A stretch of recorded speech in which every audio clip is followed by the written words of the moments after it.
Comme école de vie en fait, hein, la liturgie, la divine liturgie.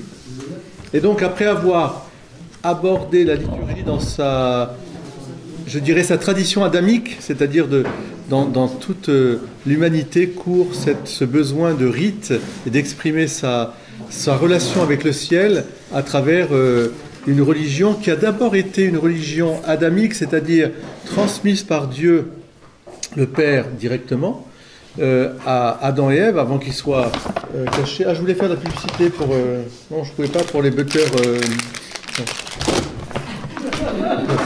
Ça aussi, c'est la liturgie. L'école du doute n'est absolument pas sponsorisée. Sponsorisée, voilà. Mais nous cherchons des sponsors.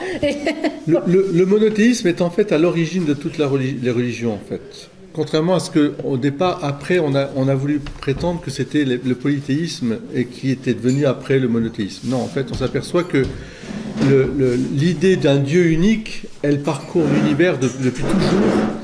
Et après, les hommes ont voulu l'exprimer à travers une relation assez complexe avec la nature, avec les esprits, etc. Donc en fractionnant finalement ce Dieu en divinité de plus en plus répandue.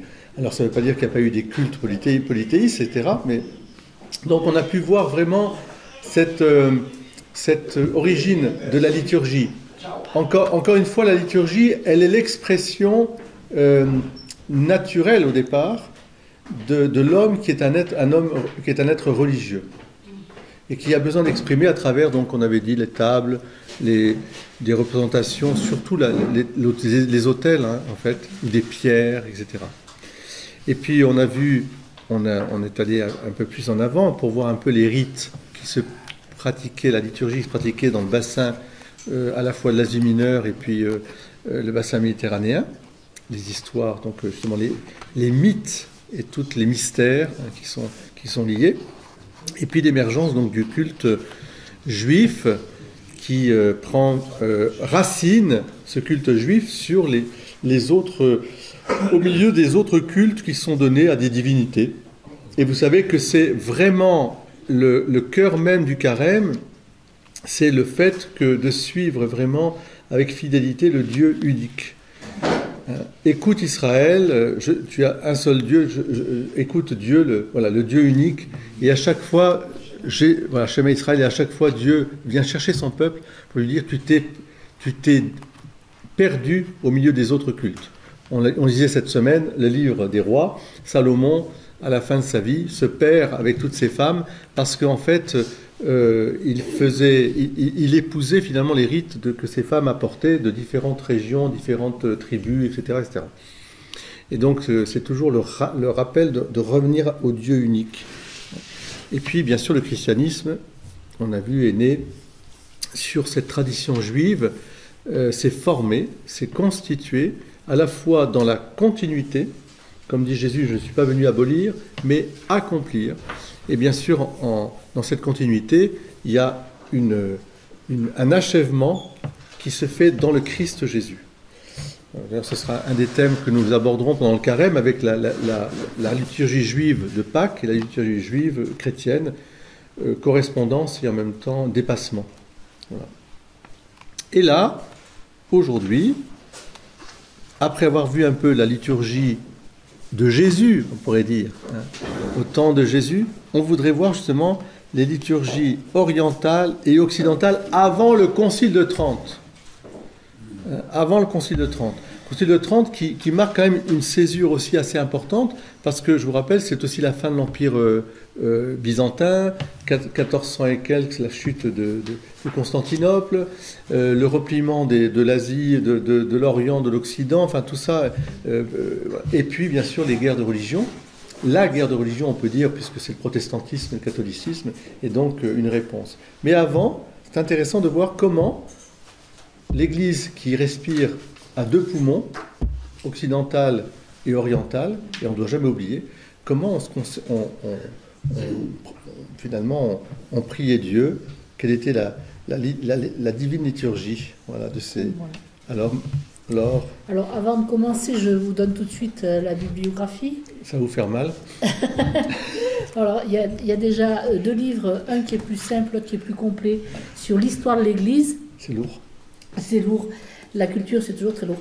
Donc, voilà. Donc, histoire de l'Église, là, vous avez toute l'histoire de l'Église, aussi bien au niveau vraiment des hommes, que de la liturgie, que de l'art sacré, enfin bref, tout celui-là est très complet. Hein. Celui-là est plus facile d'accès avec les grands titres, les grands moments de l'histoire de l'Église catholique. Hein. Il y a des tableaux, il y a des tableaux, la vie liturgique. Voilà. Et là, celui-là, ils vont tous les deux jusqu'à nos jours. Hein. Mais un est plus facile d'accès que l'autre est plus complet, quoi. Voilà. Ensuite, un qui est intéressant, c'est les origines du christianisme, qui va jusqu'au IVe siècle, justement parce qu'il est bourré d'enseignements, de détails, de choses qui sont très bien expliquées. Et il y a aussi des tableaux, il y a aussi des conseils de lecture, il y a tout ce que vous voulez. Et puis un livre qui est vraiment très très bien pour comprendre la messe, c'est une brève histoire de la messe dans le rite romain. Là, vous avez toute l'histoire de notre messe, en fait.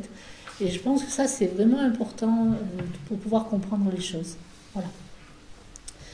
Donc, dans les fiches que je voilà. Dans les fiches que je vous ai données, vous aurez à la fin un petit lexique, parce que je me suis dit qu'il y avait peut-être des mots qui allaient un petit peu vous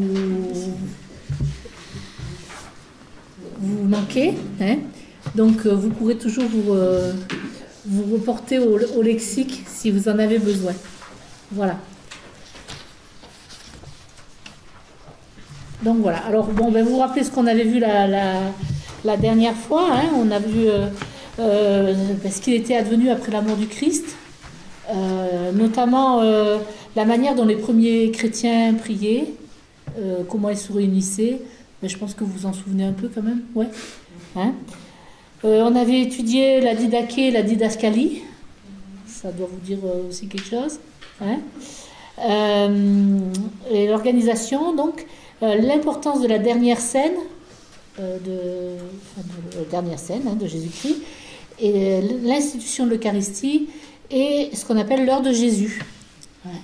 On rappelle aussi que notre Seigneur est mort sur la croix le 14 Nisan, voilà, soit le 7 avril 30. Et oui.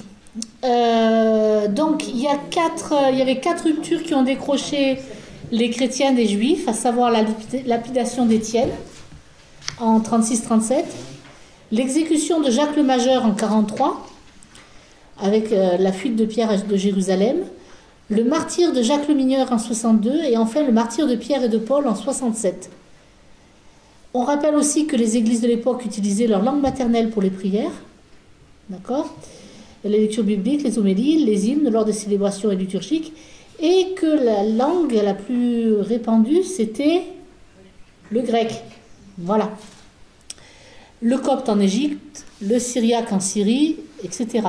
Voilà, parce que vous avez quand même des sources qui sont en grec, en syriaque, en hébreu, enfin bref, voilà. Donc, ça donne aussi une variété de rites, forcément, puisque quand vous êtes en Syrie, ça correspond aux habitudes qu'ils ont aussi. Quand vous êtes en Égypte, enfin, vous voyez, chacun a sa façon de louer Dieu, quoi. C'est un peu logique, hein. Voilà. Et on rappelle aussi que la liturgie orientale est moins centralisée que la liturgie romaine. Moins centralisée. Oui. Il y a quoi centralisé ? C'est-à-dire que nous, on dépend du pape, il y a le pape, etc. Voilà. Tandis qu'eux, il y a quand même des différences. Voilà. Oui. Pendant longtemps, l'Occident n'était pas spécialement centralisé non plus. Oui, mais bon, on a quand même eu plus vite ce genre de choses. Disons que la référence reste le rite romain.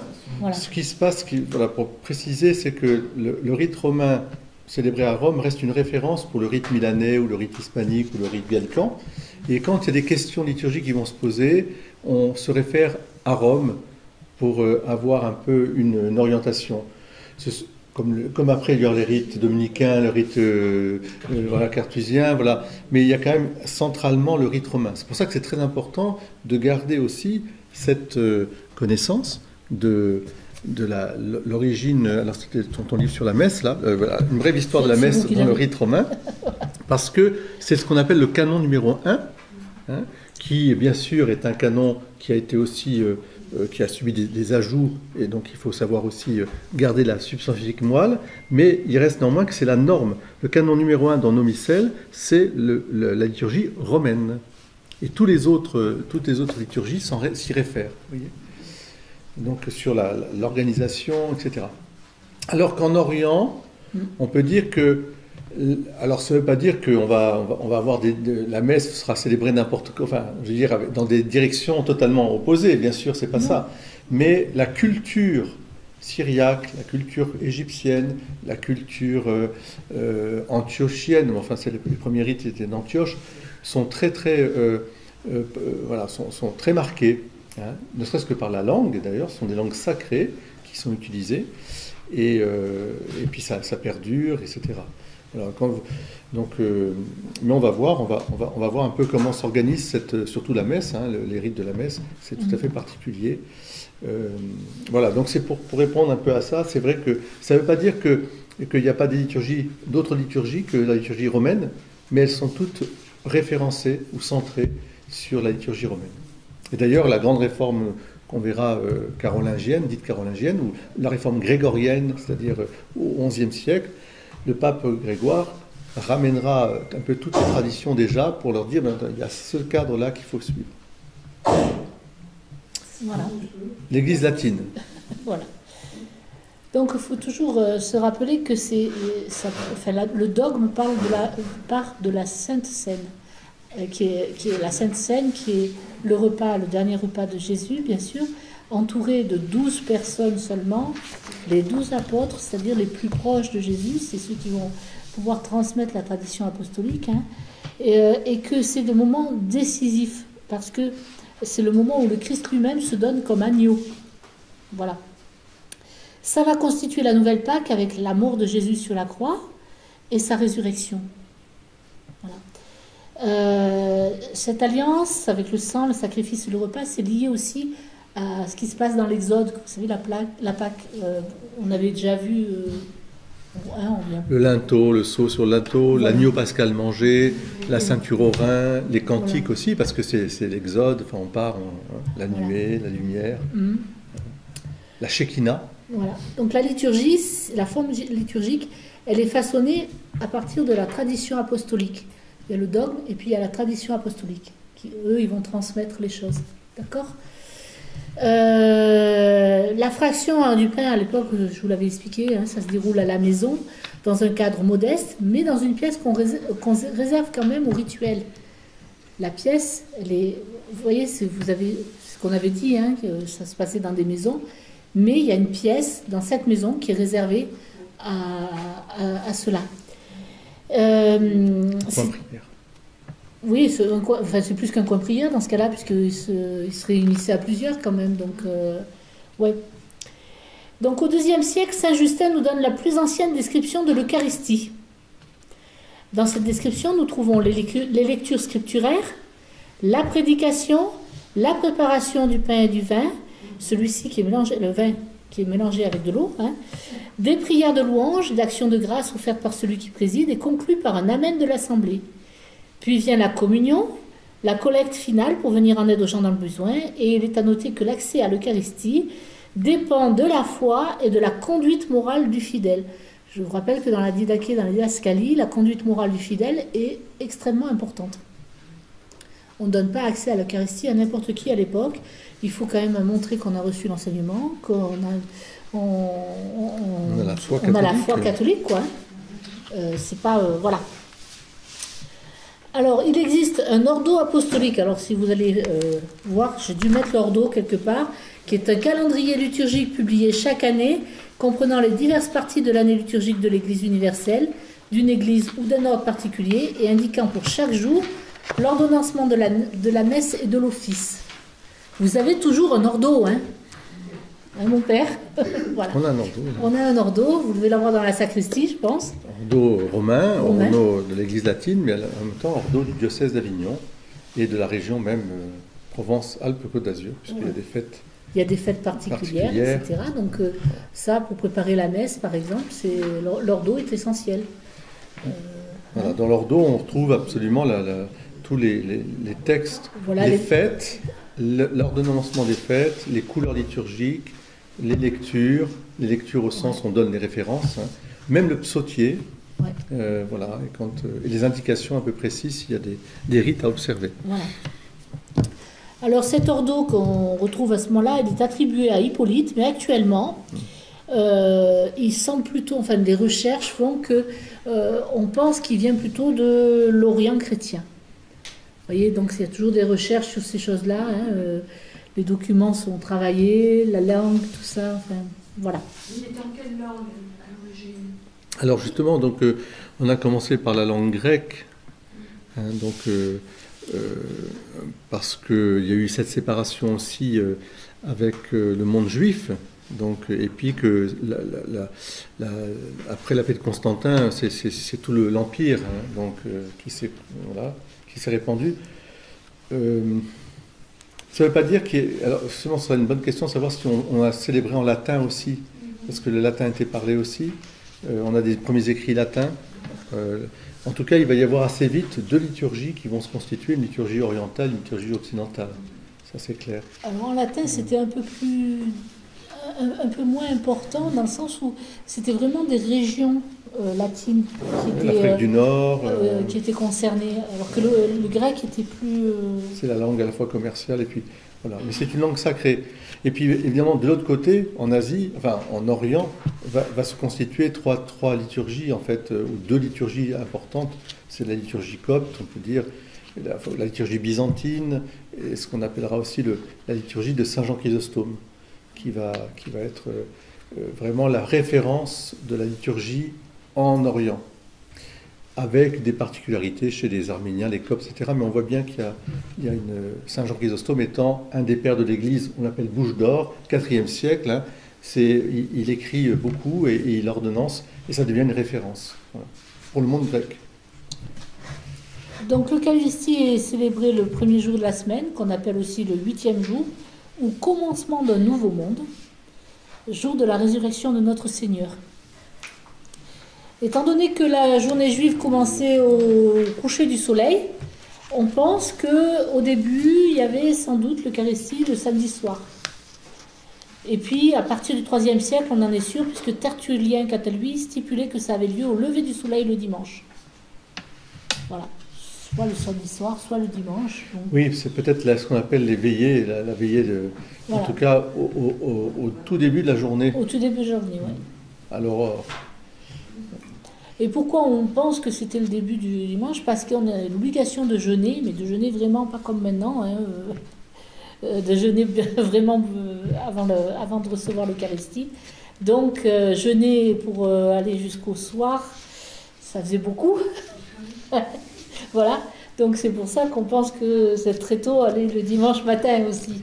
On se levait de bonne heure et hop, on allait à la messe et ensuite on revenait. C'est ce qu'on a toujours fait aussi pendant longtemps. Hein. On avait les messes matinales pour ça aussi. Oui, c'est ça. Et à partir du IIe siècle, on célèbre face à l'Orient. D'accord? Pourquoi l'Orient? L'Orient, parce que... c'est pas tout à fait ça, non, non. C'est pas Jérusalem. Non, c'est parce que le soleil se lève. Donc le soleil est en Jésus.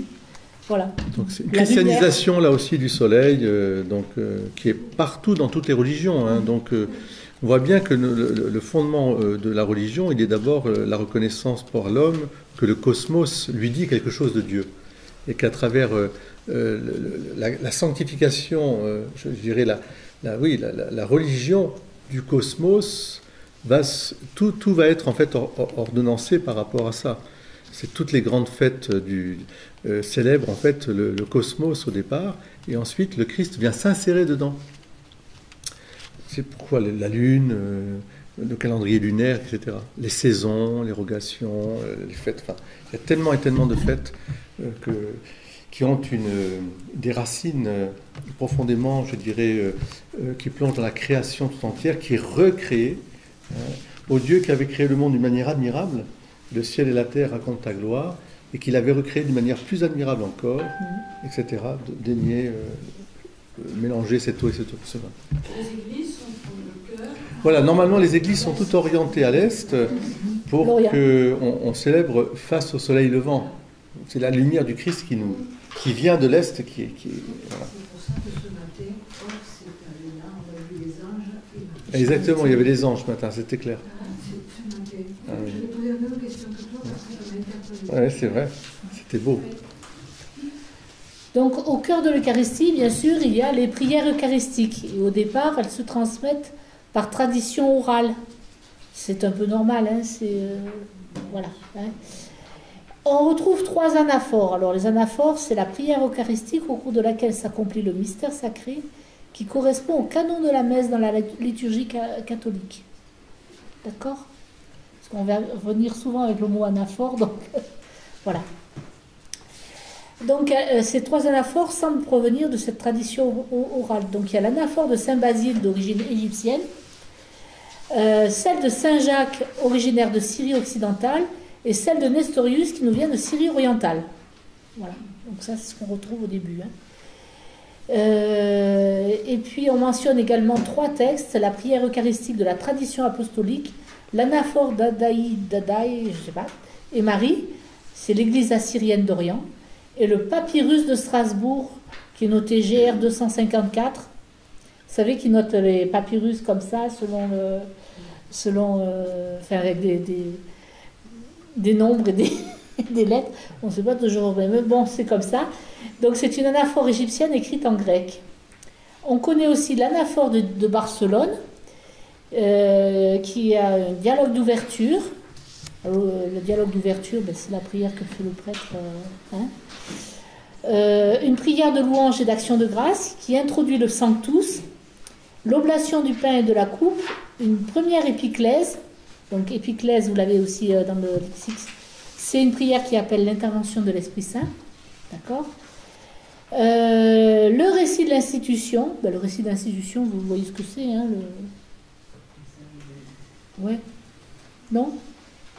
Quand le prêtre explique que la dernière scène, quoi, au moment de passer vers le Père, il prit le pain, etc. Hein? C'est vraiment les paroles de la consécration. Les paroles de la consécration, voilà. Donc la dernière scène qui représente à nouveau la dernière scène. Voilà. Dans ce qu'il a de plus essentiel, c'est le cœur même de l'action du Christ sur le pain et le vin, préparé par l'épiclèse. Voilà. Toute liturgie est précédée par l'effusion de l'Esprit Saint et ensuite par la consécration. Oui, c'est pour ça que quand on nous dit que les catholiques n'appellent pas l'Esprit Saint, je regrette, les catholiques appellent l'Esprit Saint. Ça, c'est quelque chose qui n'est pas compris peut-être par certains, mais oui, les catholiques appellent l'Esprit Saint. Oui. Alors, voilà. Donc... L'anamnèse, c'est que il est grand le mystère de la foi. Il le fait mieux que moi. L'anamnèse, c'est au fond une ratification, hein. C'est-à-dire que c'est vraiment un chant qui vient de profession de foi.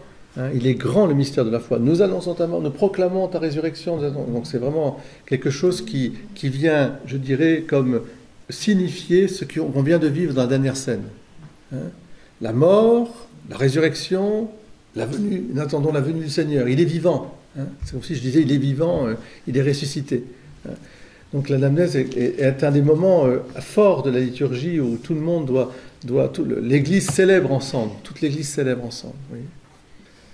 Après, vous avez une seconde épiclèse demandant les fruits de la communion et la doxologie finale. Oui. Donc la doxologie finale, c'est une prière de louange qui se trouve à la fin, quoi. Et que souvent on a gloire au Père, au Fils, au Saint-Esprit. Vous voyez, il peut y avoir des bénédictions. Ce genre de prière, quoi, ça s'appelle une doxologie. Voilà. Donc après Constantin et son édit de tolérance, vous savez que les chrétiens n'étaient pas autorisés avant. Ils ont été l'objet de beaucoup de persécutions. Chaque fois qu'il y avait quelque chose qui allait mal, c'était de leur faute, donc vite on faisait un petit massacre chez eux parce qu'en fait ils servaient de bouc émissaire. Ça continue. Oui, Oui, voilà. ça continue encore. Enfin, je veux dire par là, c'est que vous voyez comment ça marche, l'être humain, il n'a pas trop changé là, de ce côté-là. S'il trouve un bouc émissaire, ça lui va bien, quoi.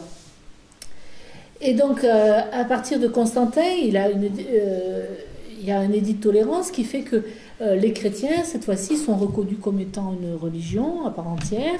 Ils ont le droit de pratiquer leur religion. Et donc, du coup, le christianisme va s'étendre de manière plus grande. Mais ça va s'étendre dans la paix cette fois-ci et pas dans le... Vous voyez, pas en se cachant, voilà.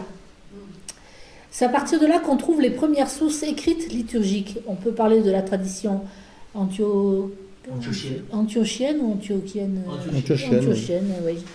Des fois, ouais. Antioche. Et ça concerne Antioche, bien sûr. La Syrie et l'Alexandrie sont tous liés aux anaphores classiques de tradition orientale. Là, vous les retrouvez tous.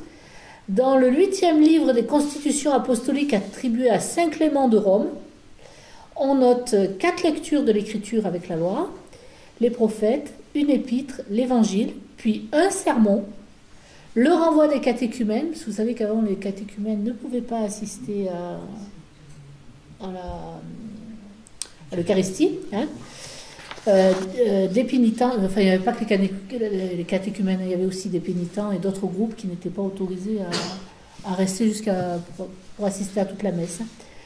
Après on avait donc la prière des fidèles sous forme de litanie, l'échange de paix, on a toujours l'échange de paix, l'offertoire, l'anaphore, le rite de communion, l'action de grâce pour la communion et enfin le renvoi.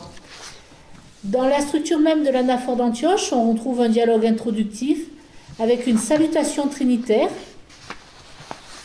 de la louange, l'action de grâce, l'introduction du Sanctus, le post-Sanctus, le récit de l'institution, l'anamnèse, l'épiclèse, l'intercession et la doxologie. Vous voyez, vous avez quand même toutes des choses qu'on retrouve toujours de nos jours. C'est pas... voilà.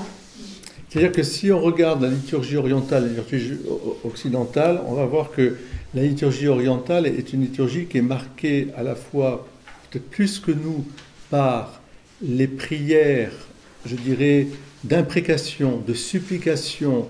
Il y a beaucoup de kyriés, beaucoup de trisagion, beaucoup de signes de croix qui sont donnés, beaucoup de préparation, on va dire, et c'est circulaire. C'est-à-dire que ce mouvement de supplication, d'imprécation, de purification, il est au début de la messe, il est à la fin de la messe aussi, et je dirais que la consécration vient... je dis pas n'est pas à part parce qu'elle est bien entourée, mais c'est assez curieux. Par exemple, nous, on va dire les prières pour l'Église, pour le pape, tout ça, après la consécration. Eux, ils la disent avant. Tout est fait pour que on prie ensemble, voilà, on élève, et c'est circulaire encore une fois. Alors que la liturgie occidentale, elle est marquée par la culture occidentale, c'est normal, la culture du droit. Romain, de la précision grecque au sens du raisonnement, et en tout cas dans l'Église latine, c'est très logique. On passe de A à C en passant par B. Et une fois qu'on est passé par B, on ne revient pas à B, on est à C, puis voilà. Et donc, alors que la liturgie orientale, elle est circulaire, vous voyez, elle tourne toujours autour du même mystère, qui est un mystère, et peu importe à la limite... on voit le mystère plus ou moins, parce qu'on va le cacher d'ailleurs, il est caché, on prie autour. Voilà. Donc c'est une imprégnation, c'est des chants. Michael nous faisait au repas en disant oui, c'est des chants et des litanies, et ça chante. Et alors si c'est bien chanté, ça va, mais si c'est mal chanté pendant 1h30, voilà. Oui, parce que autre différence, qui n'est pas une différence, parce que jusqu'à la réforme jésuite, toutes les messes étaient chantées. Ça n'existait pas une messe basse. Ce sont les jésuites qui ont demandé la messe basse à cause de la mission. Mais la messe était toujours chantée. Donc une messe de semaine, c'était minimum 1 heure. Parce qu'on chantait la messe. C'était chanté. Il n'y avait pas de messe dite basse, vous voyez. Alors bon, ça c'est après, ça, on viendra, c'est après la réforme tridentine. Mais voilà, comprenez bien cette différence de mentalité, ce qui fait que parfois, quand vous assistez à des rites orientaux, ben, pour un occidental, ça fait un peu, on a l'impression, on ne sait pas trop où on est parfois. On cherche un peu une logique, alors que pourtant, il y a la parole de Dieu qui est lue, il y a l'homélie, il y a etc., etc. Mais c'est tout entouré de beaucoup, beaucoup de chants, de prières, de supplications, de signes de croix. Le nombre de signes de croix qui est fait, c'est énorme. Et le prêtre n'est jamais sans sa croix. Jamais, jamais. Il porte toujours la croix. Tout est au voilà. Donc, mais c'est très beau, ça exprime quelque chose d'une louange. Mais quand on assiste, ça se passe derrière l'iconostase, là. Oui. On ne voit pas grand-chose alors. Oui. On est un peu déçu. Alors on est déçu, oui. C'est pas faux, mais ça participe, donc tu dirais quoi ça? Bah, je dirais que c'est le mystère de Dieu, voilà, il y a quelque chose de... Ce qu'on appelle les arcanes, hein, c'est ça, c'est secret. C'est-à-dire que c'est en fait c'est secret et en même temps c'est très biblique. C'est-à-dire, rappelez-vous que ne rentrait dans le saint des saints que le prêtre. Que le prêtre, oui. Il y avait le saint et puis il y avait le parvis et les gens ne seraient pas rentrés là parce qu'on était face à Dieu. Il n'y avait que ceux qui étaient mandatés pour, vous voyez. Donc d'ailleurs on retrouve dans beaucoup de formes de traditions religieuses autres que chrétiennes, hein, avec ce côté mystérieux. Et je pense que l'Orient a gardé vraiment cette tradition du voile. Hein, du voile. Ça, oui. Vraiment du voile. Ce qui fait qu'effectivement, on voit pas. Alors aujourd'hui, c'est un petit peu différent parce qu'ils ont un tout petit peu ouvert pour que, au moment de la consécration, qui est toujours derrière les panneaux, etc., le prêtre va sortir quand même avec le corps et le sang pour montrer, vous voyez, l'adoration. Mais sinon, non, les gens savaient que c'était l'adoration, ils priaient. D'ailleurs, ils priaient puis ils faisaient leur dévotion. C'est une des caractéristiques de la liturgie, je dirais, byzantine, c'est que quand vous assistez à une messe, vous avez des gens, ils se promènent partout. Oui, c'est la panique. C'est pas la panique, mais c'est qu'ils font leur dévotion, le prêtre chante, on entend l'encensoir. Toi, tu serais content. Donc, il rentre, il sort, il en fait plein, etc. Il fume, ça fume dans tous les sens. Et puis pendant ce temps-là, les gens, ils vont se promener, il y a des icônes, il y a des petites lampes, ils vont faire leur petit baiser, ils vont embrasser l'icône, mais ils vivent vraiment la messe, mais d'une manière très différente de nous, pas dans un désir de comprendre, mais plutôt de se laisser envelopper par le mystère. C'est surtout ça. C'est des orientaux, hein, quand on C'est des orientaux.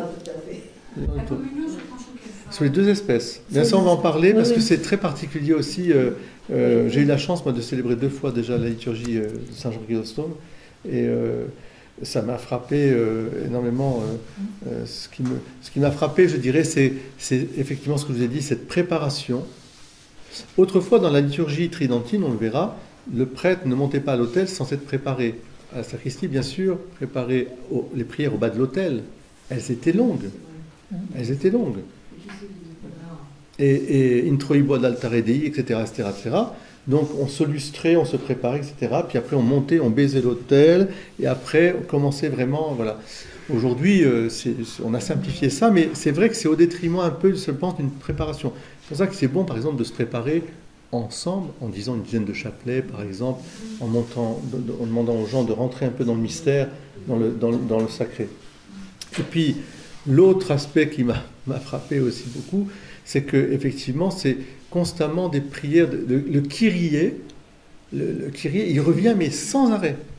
Seigneur, prends pitié, Seigneur, Christ, prends pitié, Seigneur, prends pitié. Nous, en bon latin, tu l'as dit une fois, bon, c'est bon. Hein. Bon, c'est bon.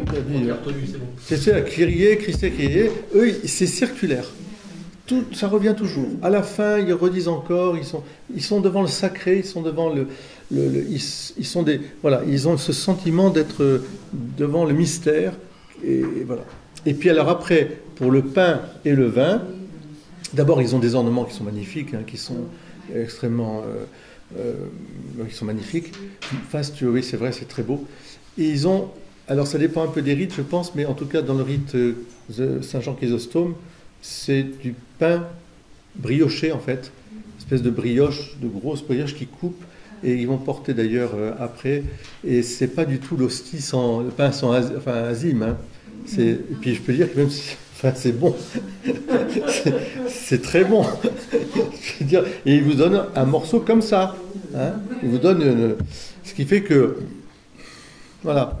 Donc vous êtes là et... Bon, mais c'est une façon... et ça ne veut pas dire qu'il n'y a pas de respect, au contraire. Voilà, les façons différentes.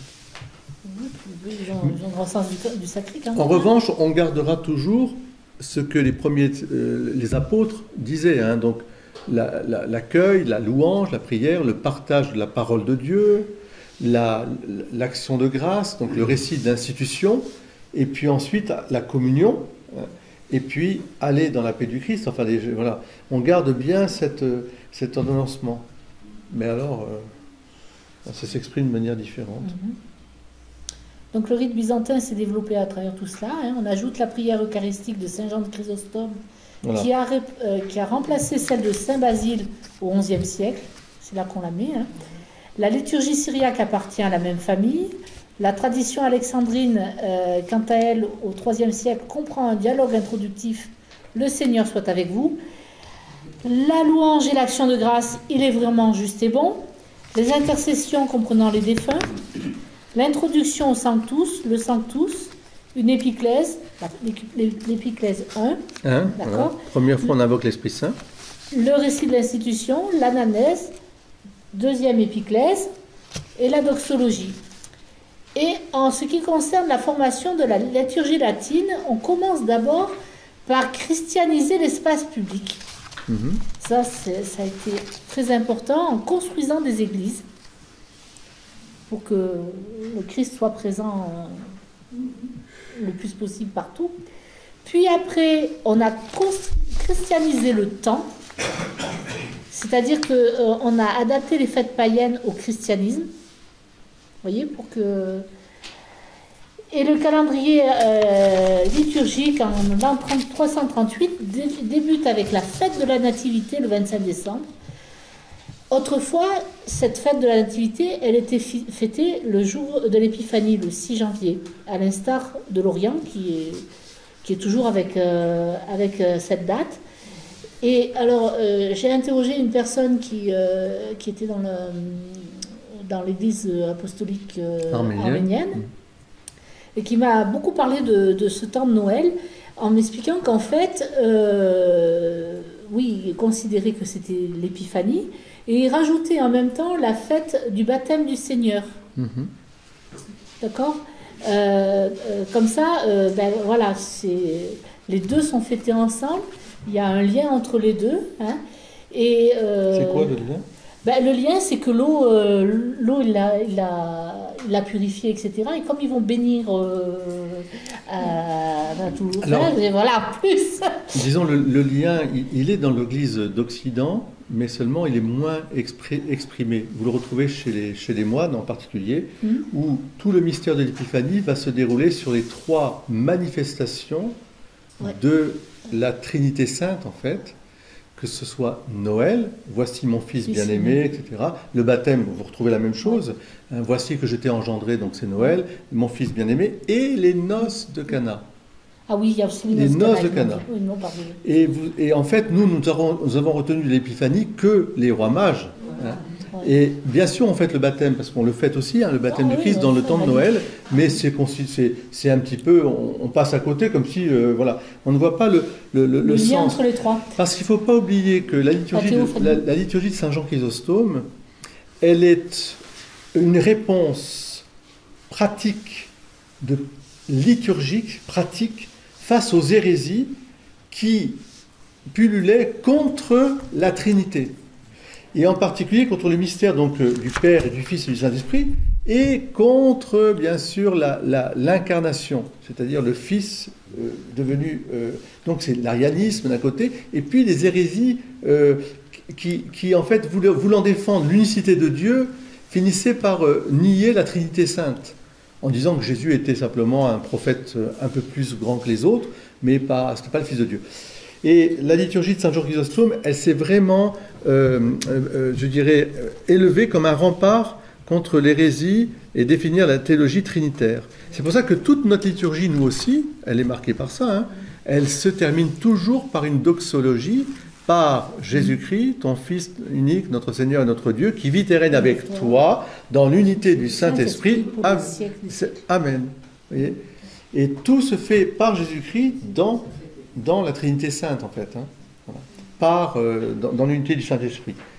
Alors, je ne vous ai pas mis toutes les hérésies, mais je vais vous en citer quelques-unes. Vous allez voir, la gnose, le marcionisme, oui. le montanisme, le docétisme, le priscillanisme, le nestorianisme, le pélagianisme, le monophysisme, le monothélisme, le donatisme. Et j'ai trouvé que si je vous rajoutais tout ça, ça faisait trop. Alors voilà, ça mériterait presque un truc oui, bien sûr. tout seul. Non mais c'est vrai, hein. Je vous le dis, hein, parce qu'il y avait tellement de choses, et les conciles qui ont eu lieu, ont eu lieu parce qu'il fallait lutter contre ces choses-là, que bon, je me suis dit ça, si on met en plus, ça fait beaucoup. Ça veut dire, si vous voulez, que la liturgie exprime la foi catholique universelle. Elle exprime la foi catholique. C'est un rempart contre les hérésies. On fait prier les gens pour leur dire, voilà, c'est ça la vraie foi. Au nom du Père et du Fils et du Saint-Esprit. Amen. On baptise au nom du Père et du Fils et du Saint-Esprit. Bon, bien sûr, Jésus nous l'a demandé, mais c'est bien la Trinité Sainte. Baptisez-les au nom du Père et du Saint-Esprit. Et toute la liturgie va exprimer. Alors, le rite oriental, face à ces tremblements par rapport à la Trinité Sainte, nous, on aura la réforme tridentine face au protestantisme pour réaffirmer, je dirais, l'incarnation. Oui. C'est vraiment ça. On sent que ce désir de montrer que Dieu peut se laisser toucher, voir les saints. Bon, c'est toute la théologie de l'incarnation et de la communion des saints, et donc du corps du Christ. Le corps du Christ. Et que ça va aboutir évidemment avec l'Eucharistie, l'adoration eucharistique, etc., etc. Chaque époque, je dirais, met dans la liturgie quelque chose qui lui semble... Enfin, l'Église, inspirée par l'Esprit Saint, bien sûr, c'est l'Église, hein, qui dit il faut là insister là-dessus, sur ce point. Ce qui permet de vous dire aussi qu'aucune liturgie n'est absolue, pas au sens du cœur même de la liturgie. C'est toujours la dernière scène pour la messe, hein. C'est la dernière scène qui est représentée à nouveau. C'est vraiment, on redit les paroles de la consécration, et c'est bien le corps et le sang du Christ. Mais tout ce qui tourne autour correspond à un besoin d'affirmer la foi et de la garder. Et c'est très important. Voilà, la liturgie est l'expression de la foi. C'est pour ça qu'on disait, autrefois on disait lex orandi, lex credendi. La loi de la prière, c'est la loi de la foi. Comme tu pries, tu crois. Lex orandi, lex credendi. Comme tu pries, tu crois. Et c'est très important. Oui, c'est pour ça que récemment, donc je ne l'ai pas mis encore sur le bulletin paroissial, mais le pape François a réaffirmé la nécessité de suivre les livres liturgiques et de ne pas construire des liturgies en fonction du public, de je ne sais pas quoi, ni nana, ni... Vous savez, parce que la créativité liturgique dans les années 70, alors bon, la Vierge Marie on laisse de côté, le pape, ce machin, etc. Bon, tout ça c'était un peu ça, les saints, ou je ne sais pas, ou alors le sacrifice. Ah non, mais c'est un mot qu'on ne peut plus entendre. Il faut pas... le saint-sacrifice de la messe, donc on n'emploie plus sacrifice. Ou alors, c'est un mot que j'ai compris, hein, ce prêtre qui fabriquait une Eucharistie, le brave, je n'ai rien contre lui, le pauvre, mais il fallait le ramener un peu à la juste raison, il trouvait que de dire « ceci est mon corps et ceci est mon sang », c'était tellement horrible à entendre qu'il avait supprimé les paroles de la consécration et qu'il avait dit « ceci c'est moi ». Alors, les gens ont rouspété en disant, si c'est toi, c'est donc ton frère. C'est donc ton frère, oui. Si c'est toi. Ceci c'est moi, parce que, voilà, il disait, vous comprenez, c'est affreux, on ne peut pas entendre, ceci est mon corps, ceci est mon sang, parce que c'est le sang, le côté. Mais je dis, non, mais c'est la foi catholique. Ceci est mon corps, ceci est mon sang. Celui qui mange ma chair et boit mon sang, c'est tout. Voilà. Et là, la liturgie, elle est maîtresse. Elle nous donne la foi. Elle nous donne la foi. Oui. À tel point que certains ont vu leur baptême non valide, oui. Parce qu'il y avait eu une imagination fertile chez le prêtre qui avait baptisé l'enfant. Et il y a donc un prêtre aux États-Unis qui s'est retrouvé, il avait été ordonné prêtre et tout, et puis ils se sont rendus compte que Le baptême n'était pas valide parce qu'il avait été fait n'importe comment. Il a fallu le rebaptiser, lui refaire faire tout, réordonner tout pour qu'il puisse. Oh ouais. Alors après, Donc ça peut aller loin. Hein, on n'a pas été chercher les gens parce que la sanatio, ce qu'on appelle la sanatio, l'Église prend en disant on ne va pas chercher tous les baptêmes, les mariages, qu'il ait célébré, les confessions, tout ça. On ne va pas dire aux gens revenez. C'est vous dire à quel point ça peut déraper loin. Hein. Ça m'est arrivé une fois avec quelqu'un qui a été baptisé au nom du Christ. Ouais. Donc il y a dans des sectes protestantes, il y a des baptêmes qui sont faits uniquement au nom du Christ, pas au nom de la Trinité Sainte. Et ça, c'est pas valide. Parce que, encore une fois, c'est Dieu, Trinité, qui descend dans le cœur. Au nom du Père. Et donc, c'est pour ça qu'il faut demander. Alors, chez les réformés de France et chez les luthériens réformés, c'est tout à fait au nom du Père et du Saint-Esprit. Non, il n'y a aucun. Tous les baptêmes sont tout à fait. Mais aux États-Unis, avec les mouvements pentecôtistes et machin, etc., chacun faisait un peu son truc. Il y a même des centres trinitaires chez certains évangéliques. Oui, oui. Oui, il y en a qui sont anti-trinitaires. C'est Christ, mais voilà. Voilà, mais... Où se situe les rites orthodoxes là-dedans? Alors, ce qu'on appelle le rite byzantin, c'est le rite, je dirais, source de ce qu'on pourrait appeler maintenant aujourd'hui le rite russe, rite, je sais pas moi, Constantinople grec, etc. Mais globalement, c'est la même liturgie. C'est la même liturgie. Ils ont des petites particularités, des us et coutumes, mais c'est bien le même tronc. Au fond, on appelle ça il y avait 3 groupes principaux de rites dans l'Église catholique: le rite romain, le rite syrien et le rite alexandrin. Voilà, le rite occidental, le rite oriental. Voilà. Vous avez tout. Plus tard, c'est le rite byzantin qui a pris le dessus sur tout ce qui était l'Orient, enfin, on va dire l'Orient par rapport à l'Occident, tandis que nous, c'est le rite romain. Ce rite romain, je redis encore, il y avait des particularités. On avait des messes dites en rite milanais, en rite hispanique, en rite voilà, et la réforme grégorienne au départ, et puis ensuite surtout la réforme tridentine. Elle a tout ramené à un rite, voilà. On a accepté encore quelques particularités chez certains, je pense pour les dominicains encore, peut-être. Et encore, je ne suis pas sûr que le rite dominicain soit encore... Il me semble pas. Par contre, il reste les rites hispaniques, ambrosiens, de Braga et carthusiens. Voilà, chez les Chartreux aussi, hein. Il y a cette façon un peu... Alors, c'est quoi? Ça veut dire quoi? Ça veut dire, par exemple, je vous donne un exemple, c'est qu'ils préparent les oblats, c'est-à-dire l'eau, le pain, le vin, avant la messe. Après, le reste, mais il n'y a pas, si vous voulez, et c'est en silence. Il n'y a pas le rituel. On peut dire, si, parce que c'est un rituel, c'est vraiment un rituel au sens, c'est sacré. Ils ne préparent pas ça comme si on préparait la cuisine. C'est avant, et ça se fait en silence. Il n'y a pas de prière. Voilà, bon, c'est des petits détails, hein, mais là, voilà, moi je crois que ce qui est important à retenir, c'est que on tourne autour du mystère dans l'Orient, avec cette idée du mystère justement qui nous enveloppe. C'est circulaire, si vous voulez. Et dans l'Occident, on est beaucoup plus dans je dirais un côté logique, rationnel, on peut dire. Ça ne veut pas dire qu'en Orient, il n'y a pas de raison, mais c'est plus logique, on va dire. Voilà. On aime un peu ce qui va, encore une fois, de A à C en passant par B, puis voilà. Donc on a besoin un peu de cette clarté. Moi, je voudrais simplement vous lire un petit passage de la liturgie de Saint Jean Chrysostome pour vous montrer un peu comment on célèbre avec beaucoup d'inclination, beaucoup de révérence, etc. Alors, une insistance aussi beaucoup sur ce que j'appellerais la pénitence.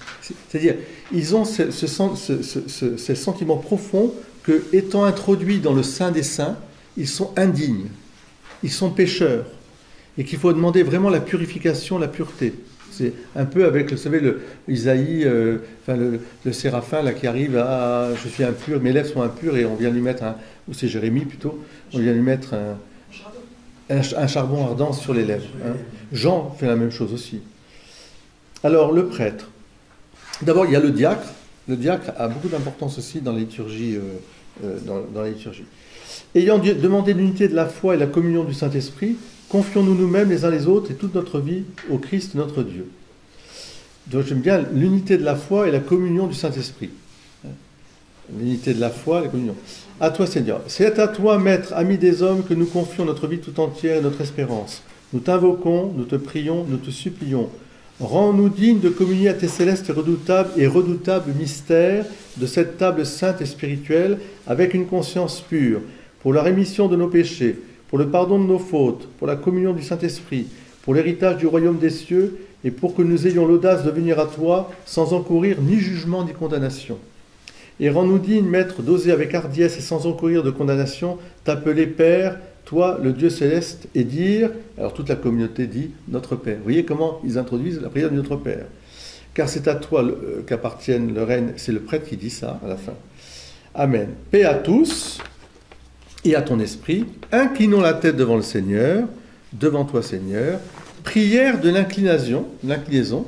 Donc, avant de se donner le baiser de paix, nous te rendons grâce au Roi invisible, toi qui, par ta puissance incommensurable, as tout créé et qui, par l'abondance de ta miséricorde, as tout amené du néant à l'être.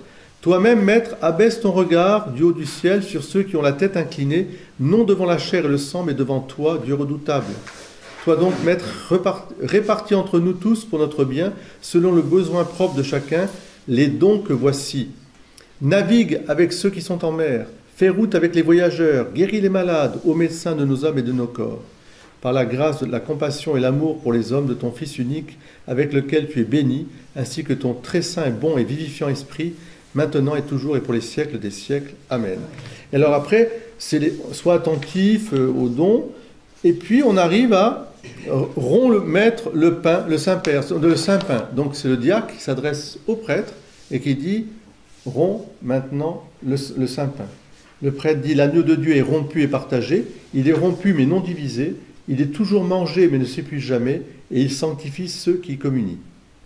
Le prêtre rompt le pain en 4 parts, suivant l'incision faite à la préparation. Il dépose la part avec l'inscription, alors là je ne sais pas, c'est l'inscription, en haut de la patène, la part, il y a tout un rituel. Le diacre montre la coupe avec l'orarion en disant « Remplis, Maître, la sainte coupe ». Le prêtre prend la part avec son inscription, trace avec elle le signe de croix, et le prêtre dit à ce moment-là, épiclèse, plénitude du Saint-Esprit. Il prend le récipient. Ah oui, alors une caractéristique qui m'a aussi frappé en célébrant la messe avec eux, ils utilisent de l'eau bouillante. Alors c'est tout à fait étonnant pour nous, c'est de l'eau froide, et eux c'est de l'eau qu'il faut chauffer. Ils le présentent au Père. Alors j'ai demandé au prêtre pourquoi ils faisaient ça. Ils m'ont dit, Père, c'est des questions d'hygiène et de santé. C'est parce qu'il faisait très froid dans les contrées, dans les montagnes, en Arménie, et qu'on avait pitié un peu du prêtre et des gens pour qu'ils n'aient pas, après une eau trop froide, qu'ils n'aient pas des problèmes digestifs après. Donc ça n'a rien à voir. Alors ils ont rattaché ça à l'eau bouillante qui jaillit, bouillonnante, on pourrait dire, qui jaillit d'Ézéchiel, de l'eau bouillonnante, enfin voilà. Béni est la chaleur de tes seins, alors en montrant cette eau, il dit béni est la chaleur de tes seins, de ces saints dons, en tout temps, maintenant et toujours, et pour les siècles des siècles. Amen. Voilà. Et puis, beaucoup, ce sera pardonne-moi, Père, frères et sœurs, diacre, voici que je m'approche du Christ roi immortel, notre Dieu. Donne-moi, Maître, le corps très pur de notre Seigneur Dieu et Sauveur, Jésus-Christ, pour la rémission de mes péchés et la vie éternelle. Voilà. Le prêtre lui met dans la main droite posée sur la gauche une parcelle du Saint-Corps en disant, voilà, vous voyez comme ils font. Au diacre est donné le corps très pur de notre Seigneur, Dieu et Sauveur, Jésus-Christ, pour la rémission de ses péchés et la vie éternelle. Il y a vraiment une insistance sur, je dirais, l'efficience du salut que le Christ a apporté en mourant sur la croix pour le salut pour notre salut. Et l'Eucharistie, à chaque fois qu'on célèbre l'Eucharistie, on renouvelle la victoire du Christ sur la mort et le péché. Il y a vraiment cette conscience. Nous, en Occident, un peu moins. C'est moins marqué. Bien que l'effet de la communion est un effet spirituel pour la rémission de nos péchés et la vie éternelle. Ça y est aussi. Vous voyez, voilà. Donc, étudier les rites. Ces 2 rites, ou disons ces traditions orientales et occidentales, ce n'est pas pour les opposer.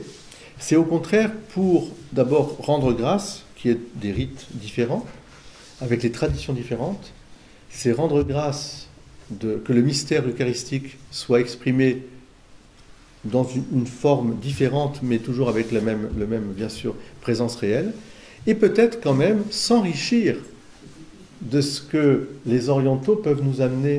Voyez, moi, je pense que l'Occident a perdu un peu ce rituel très hiératique, très ordonnancé, etc. On a un peu perdu, et qu'il est bon, il serait bon de retrouver un peu, je dirais, cette dimension sacrée, cette sacralité. Hein. Par exemple, les linges. Vous voyez, quand vous allez, Martine, quand vous allez vous habiller à la sacristie, etc., tout est en silence, ordonnancé, les linges sont posés. Alors, le prêtre s'habille avec une soutane, enfin, il a une soutane, mais il s'habille avec une aube. Sur cette aube, on lui met un tablier. Sur le tablier, une fois qu'il habille, il y a l'étole, il va revêtir. Mais avant, on lui met ce qu'on appelait, nous, alors c'est carrément, on pourrait dire, un manchon doré qu'on serre avec des cordes, vous voyez, avec des prières. Ensuite, on lui met l'éphod. Enfin, c'est tout un rite. Alors, nous, en Occident, on avait gardé l'aube, bien sûr, le cordon, l'amicte. L'amicte, l'aube, le cordon. Alors, on a fait des aubes maintenant sans amicte, avec des capuchons, un peu à la style un peu monastique. Enfin, il y a ça. Le cordon, manipule, ce qui représente un peu le manchon, c'est-à-dire c'était quelque chose qu'on suspendait au poignet, qui servait à l'origine pour s'éponger aussi un peu au moment où il faisait très chaud, parce que pour ne pas salir, pour que les objets sacrés ne soient pas souillés.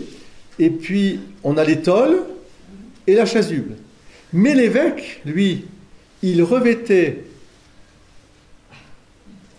après l'aube, le cordon, etc., il revêtait la dalmatique, c'est-à-dire, c'est comme le tablier finalement, la dalmatique, c'est l'habit du diacre, qui est le serviteur par excellence.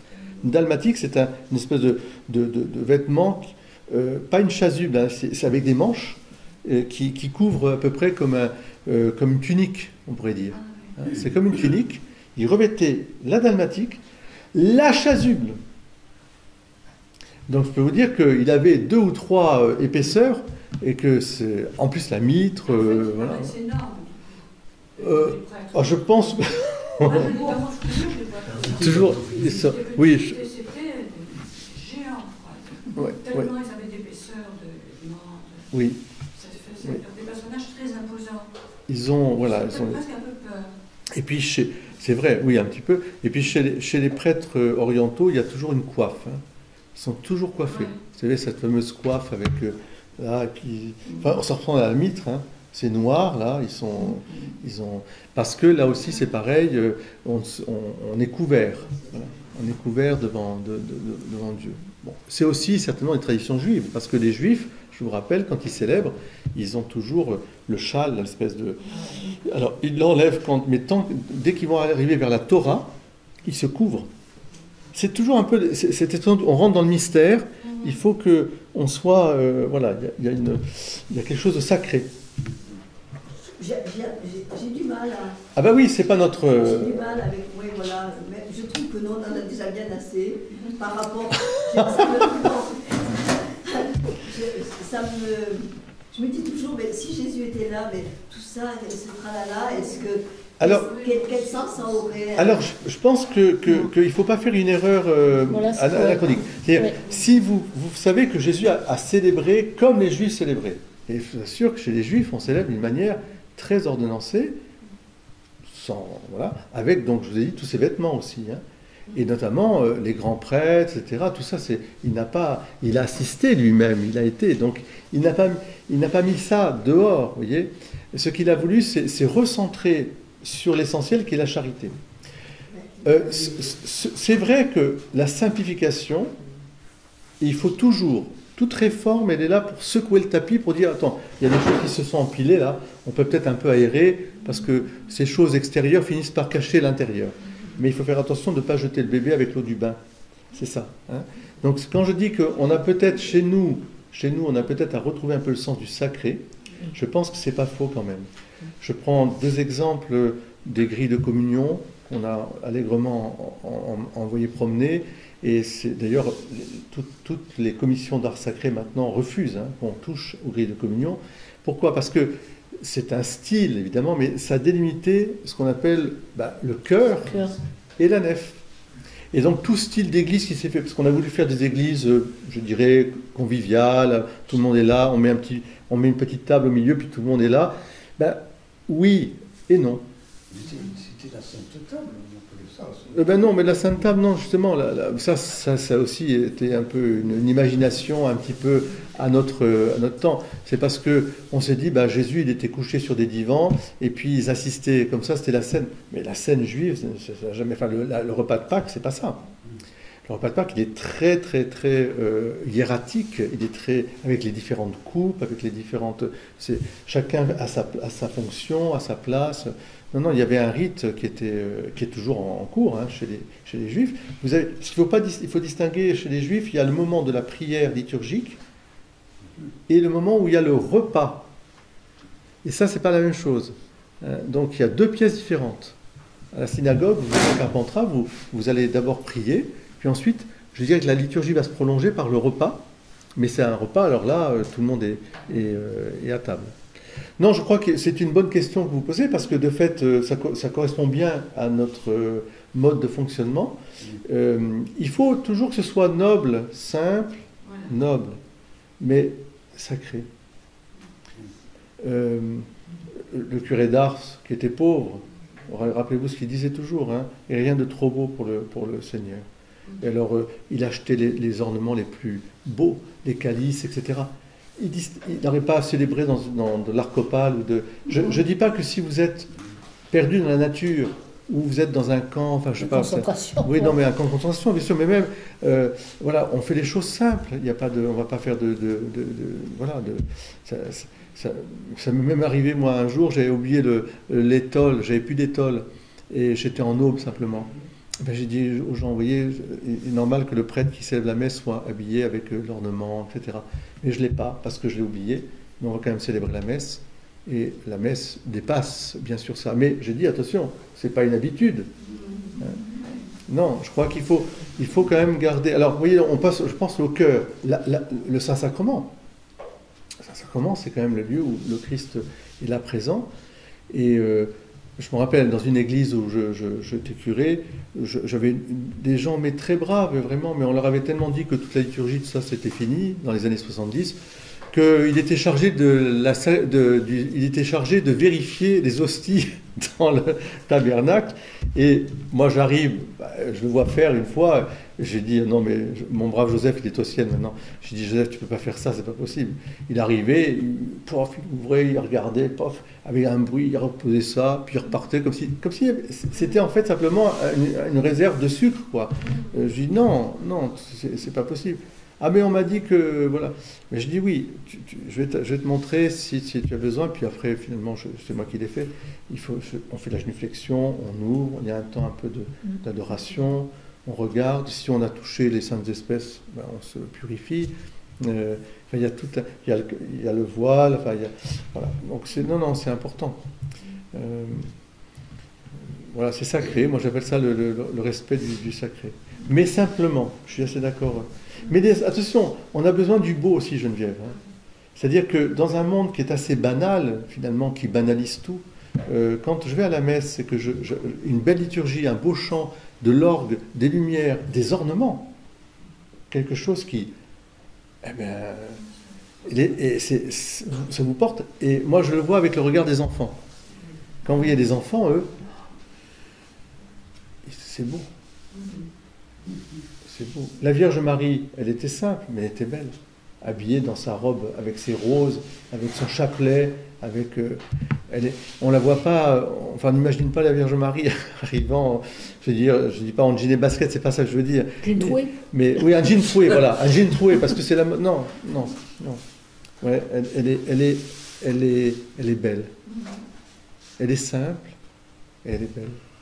Mais quelque part, le beau, c'est rendre aussi à Dieu la beauté de ce qu'il a créé. On ne peut pas non plus mettre tout et n'importe quoi en se disant oh, ben, il n'en a pas besoin, les autres en ont besoin. Voir Dieu, lui rendre hommage, lui rendre le culte qu'il mérite, c'est aussi du beau. Oui, non, mais je ne dis pas qu'il faut faire... C'est important parce que ceux qui ne viennent pas à l'église, qui viennent pour la première fois, il n'y a pas que les enfants. Ceux qui ne sont jamais rentrés dans une église, si elle est quelconque et qu'on ne sent pas la présence de Dieu, vous voyez ce que je veux dire? S'il n'y a pas quelque chose d'autre qu'à l'extérieur, si on ne sent pas le mystère, comment voulez-vous qu'il découvre Dieu? C'est comme s'il rentrait dans une pièce autre. Mais rien n'est trop beau pour le Seigneur, il ne faut pas non plus que ça déborde dans le luxe pour, Oui, mais il faut quand même du beau, les fleurs, regardez, vous fleurissez l'église. Il faut une juste mesure, on est d'accord. Vous fleurissez l'église, vous mettez du beau. C'est d'accord. Oui, non, mais on est d'accord. Regardez, on pense aux fleurs, c'est vrai que et c'est bien qu'il y ait des fleurs. Et en même temps, bien sûr, ça m'est déjà arrivé de dire aux gens, faites dire des messes pour vos défunts, quand je vois qu'il y a 10 000 fleurs, peut-être que là, c'est peut-être un peu trop. Hein. Non, bon, évidemment, je respecte les sensibilités, mais quand même, je crois, le peu ennuie, le trop agace. Donc, il faut effectivement qu'on ne soit pas écrasé par quelque chose qui finalement, nous divertirait. Ouais, c'est ça, je pense. Mais peut-être aujourd'hui, je redis encore un peu, je pense qu'on a besoin un petit peu de retrouver ce sacré. On s'en plaint, simplicité en même temps noblesse. On se plaint un peu. Regardez une société qui ne respecte plus rien. Vous voyez les gens venir en toute tenue, je veux dire, en short disant, avec le décolleté qui va jusqu'au nombril. Excusez-moi, mais c'est vrai. Hein, oui, justement, on se demande, mais ils ne le font pas avec une mauvaise intention, certainement pas. Mais il n'y a plus cette... Il n'y a pas de respect du sacré, là. Cette correspondance. Mais c'est vrai chez le maire, c'est vrai chez le président de la République. De toute façon, le président de la République, il acceptait, lui, d'avoir des gens aussi en Bagrésie, donc il n'y avait pas de... Voilà. Non, mais ça, c'est autre chose. Des goûts particuliers. Donc, c'est autre chose, mais je crois que c'est vrai. Mais autrefois, on mettait les habits. Du dimanche. Du dimanche, ouais. Merci, André. Donc, il y a des gens... Oui, mais c'est vrai que dans le temps, on nous mettait nos vêtements du dimanche. Ben pour oui. aller à la- Alors, les chaussures vernies. Voilà. Alors, c'était peut-être trop. On le fait toujours. Oui, non, c'était peut-être trop. Mais tu vois, Geneviève, moi ça m'est arrivé aux enfants du caté, là, récemment, de dire, voilà, il va y avoir les premières communions, l'année dernière, on a beaucoup insisté sur l'habit. Je leur ai dit, écoutez, vous venez, je vois, vous êtes avec vos Nike, vos machins Adidas, le maillot de l'OM, machin, etc. Je dis, bon, c'est bien, vous avez voulu montrer, c'est des petits, ils sont en CM1, CM2, hein, ils sont gentils. Je dis, là c'est la première communion. Alors, les parents, voilà, un short, une chemise blanche, c'est quelque chose de très important. C'est un rendez-vous. C'est comme si j'ai dit vous alliez voir le président de la République. C'est encore plus important. Vous allez aller voir. C'est Dieu. Et les parents m'ont dit oui, c'est vrai. On a perdu un peu l'habitude de ces vêtements. Et pourtant, on est fiers quand on voit notre petit bout avec son petit nœud papillon là, sa petite veste. Ils sont tout contents. Et eux-mêmes sont contents aussi. Non, il ne faut pas prendre, évidemment, il faut pas que l'extérieur empêche de voir le mystère, l'intérieur, hein, on est d'accord. Mais il peut aider. La beauté conduit à Dieu. Je vais prendre deux extraits, mettons une grande messe dans une grande cathédrale avec les orgues qui braillent de tous les tuyaux, les ornements et tout ça. Ah, c'est formidable. Ça vous soulève. Ça prend là. À côté de ça, lors de voyage en Israël, on a eu au milieu des dunes, avec en fond de décor la mer morte. Une messe célébrée par Laurent Milan. Oui, bien sûr. On avait mis trois petits cailloux pour poser le calice, oui, bien sûr. Voilà. Mais là, ça se comprend très bien. On ne va pas rajouter la nature qui est si belle. Mais ça avait un côté même émouvant. Oui. Célébrer là, comme ça, une consécration. Bien sûr, voilà. Bien sûr. Il ne faut pas que ça devienne une habitude. Non. Mais comme l'a dit Laure, vous voyez, dès le départ, les orientaux comme les occidentaux vont quand même magnifier le Seigneur. il le magnifie. Alors, bien sûr, il y a toujours le danger, on est d'accord, il faut faire attention que ça ne devienne pas. Mais c'est les extrêmes, en fait, qu'il faut bannir. Là, cette semaine, j'ai dit, ce serait bien que nos linges d'hôtel soient bien lavés une fois par semaine. C'est important, c'est les linges de l'hôtel, c'est pas un linge... Mais c'est pas pour dire, non, ça vaut la peine, on les lave comme il faut, et puis ils sont blancs, la blancheur voilà, nous aide aussi. C'est tout ce qui va permettre, finalement, notre regard, par le visible, d'atteindre l'invisible. Le plus important étant cette charité que nous en recevons de Dieu et qui va, bien sûr, la communauté qui se reçoit. C'est pour les pauvres aussi, hein. Christine. J'avais une question mais qui remontait à tout à l'heure. C'était le port de la coiffe. Oui. Parce que, les juifs, c'est la kippa, oui. les évêques, les orthodoxes, Jésus, là, qui avait toujours son petit chapeau comme les capucins, comme les prêtres. Quelle est l'importance qu'il a de se couvrir la tête? Alors, se couvrir, c'est toujours d'abord, chez les juifs comme chez les chrétiens, c'est une forme de bénédiction. Un juif, quand il met la kippa, c'est Dieu qui le couvre en fait de sa bénédiction. C'est ça le symbole de la kippa. J'ai demandé à un juif, il m'a dit c'est pour se rappeler que Dieu, le ciel et nous, c'est ça. Voilà. C'est ça. Mais c'est vraiment une bénédiction. C'est un peu comme moi quand j'impose les mains, l'imposition des mains sur la tête, c'est une façon de dire Dieu se pose sur toi. Voilà. C'est un signe. Vous voyez, en dehors du fait qu'il ne faut jamais oublier que tout ce qui est vêtement a une signification pratique au départ. On se protège du froid, on se protège de... Les moines, par exemple, quand ils mettent leur capuchon, ils sont là, c'est parce qu'ils passent des heures dans les stalles, et qu'il fait froid aussi, et qu'on protège leur tête aussi, vous voyez. Mais en même temps, on lui donne une signification si spirituelle pour la méditation, pour l'intériorité, pour la rencontre avec l'autre. On rentre dans un mystère, voilà. Chez les évêques, la mitre, c'est vraiment un des symboles de son autorité. Tout ça vient, je pense que, chez le rite juif aussi, il y a ces éphodes, des grands prêtres avec des... Donc c'est une marque d'autorité, de même que le bâton, que l'anneau, le bâton, voilà. Les chaussures même, vous voyez, il y avait le siège, vous voyez, le siège, ça a l'air de rien, mais il y a un siège épiscopal, il y a c'est le siège cathédral, quoi. Et personne ne peut s'y asseoir autre que. Voyez. Il semblerait que notre pape actuel, le pape François, ait fait un peu table rase de tous ces sièges un peu grandiloquents. Oui, alors, ça après, des styles et des us et coutumes. Il reste néanmoins que quand on installe un évêque à une place, le signe visible du peuple au peuple de Dieu, que c'est bien l'évêque, c'est quand on l'assied au siège de l'évêque. Et c'est lui seul qui peut être assis là et qui enseigne, etc. etc. Après, ça c'est des goûts. Il avait refusé les chaussures rouges. Oui, mais ça... Chaque pape va exprimer un petit peu sa façon d'être, un peu. Voilà. Et puis... mais ce qui est important, encore une fois, c'est de... La liturgie, elle nous conduit à Dieu. Donc, à travers les 5 sens, mais en particulier la vue, la vision. Donc, il faut que... Voilà. Pourquoi on met un bénitier à l'entrée?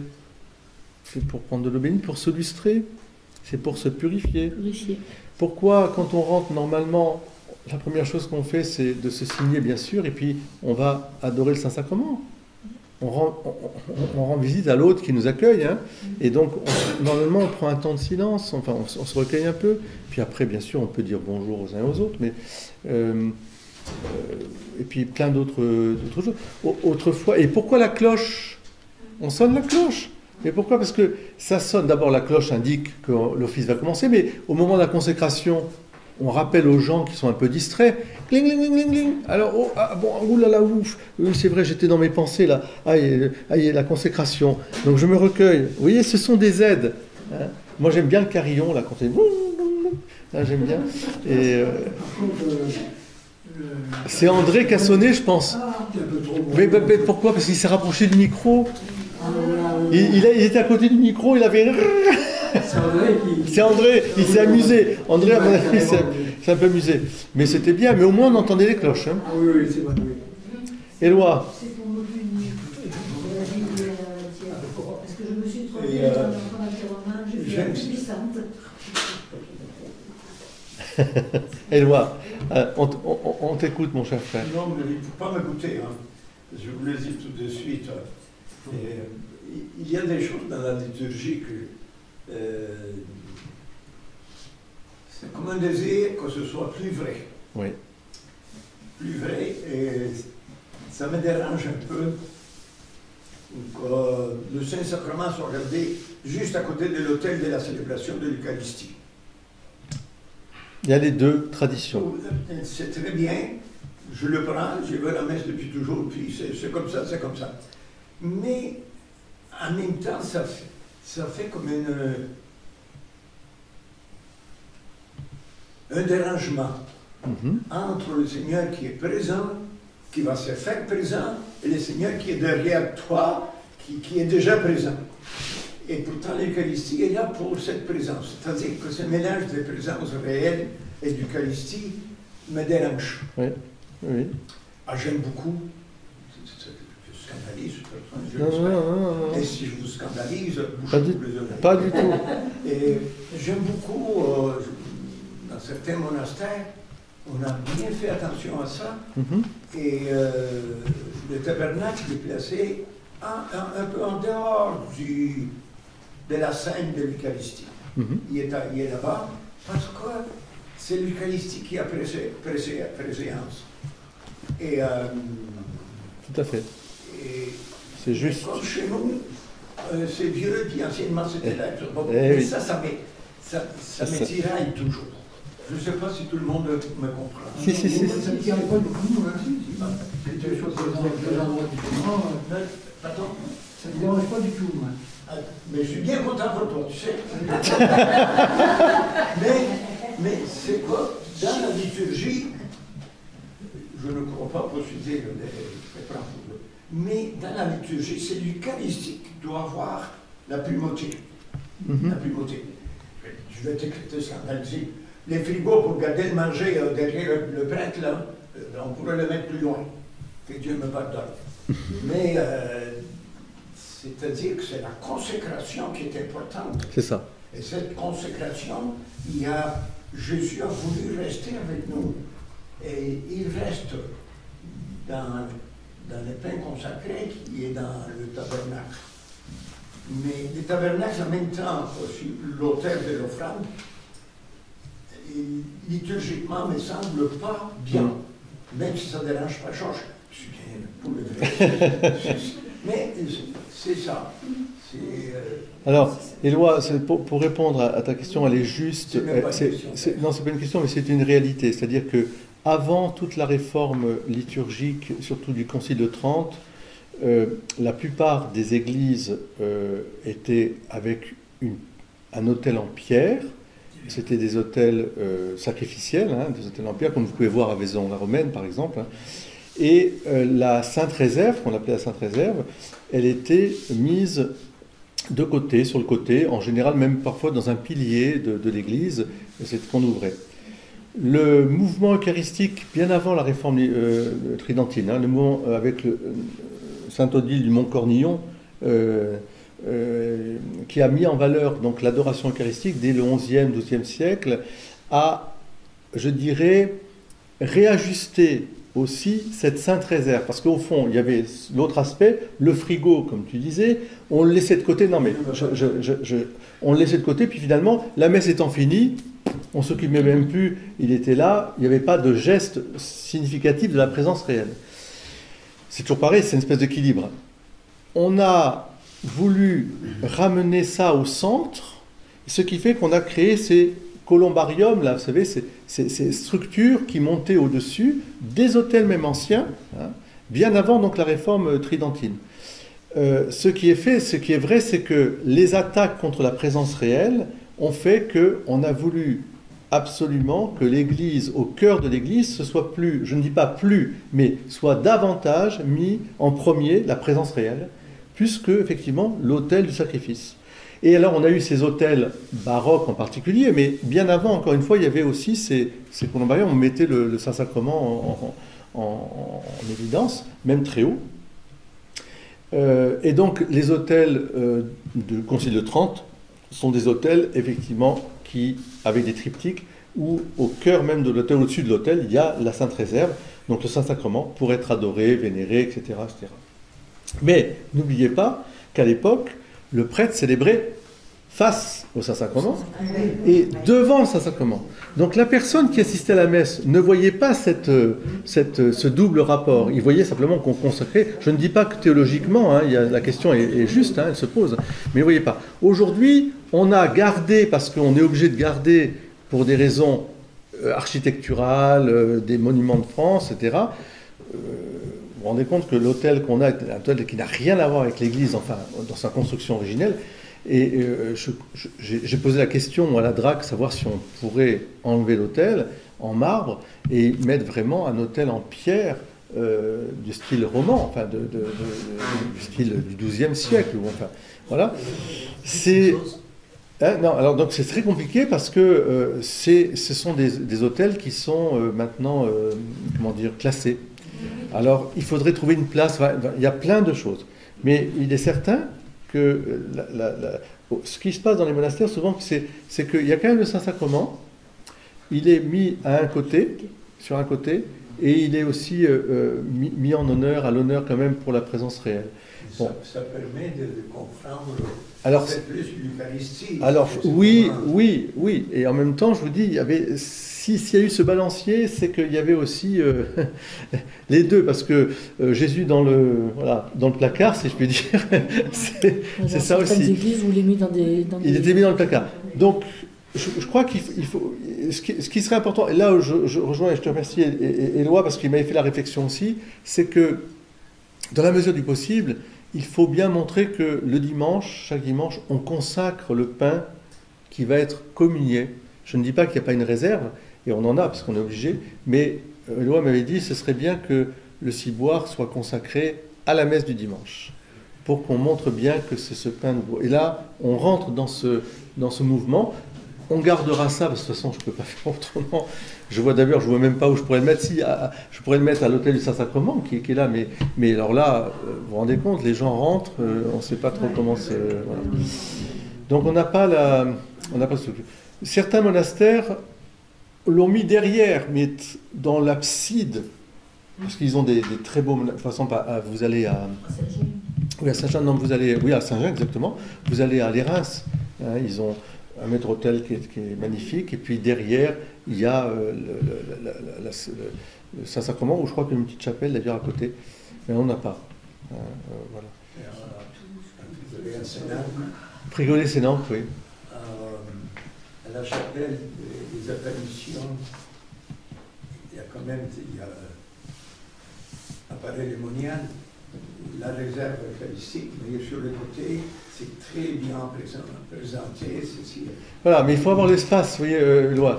Je crois que chez nous, ce ne sera pas possible. De toute façon, ce ne sera pas possible.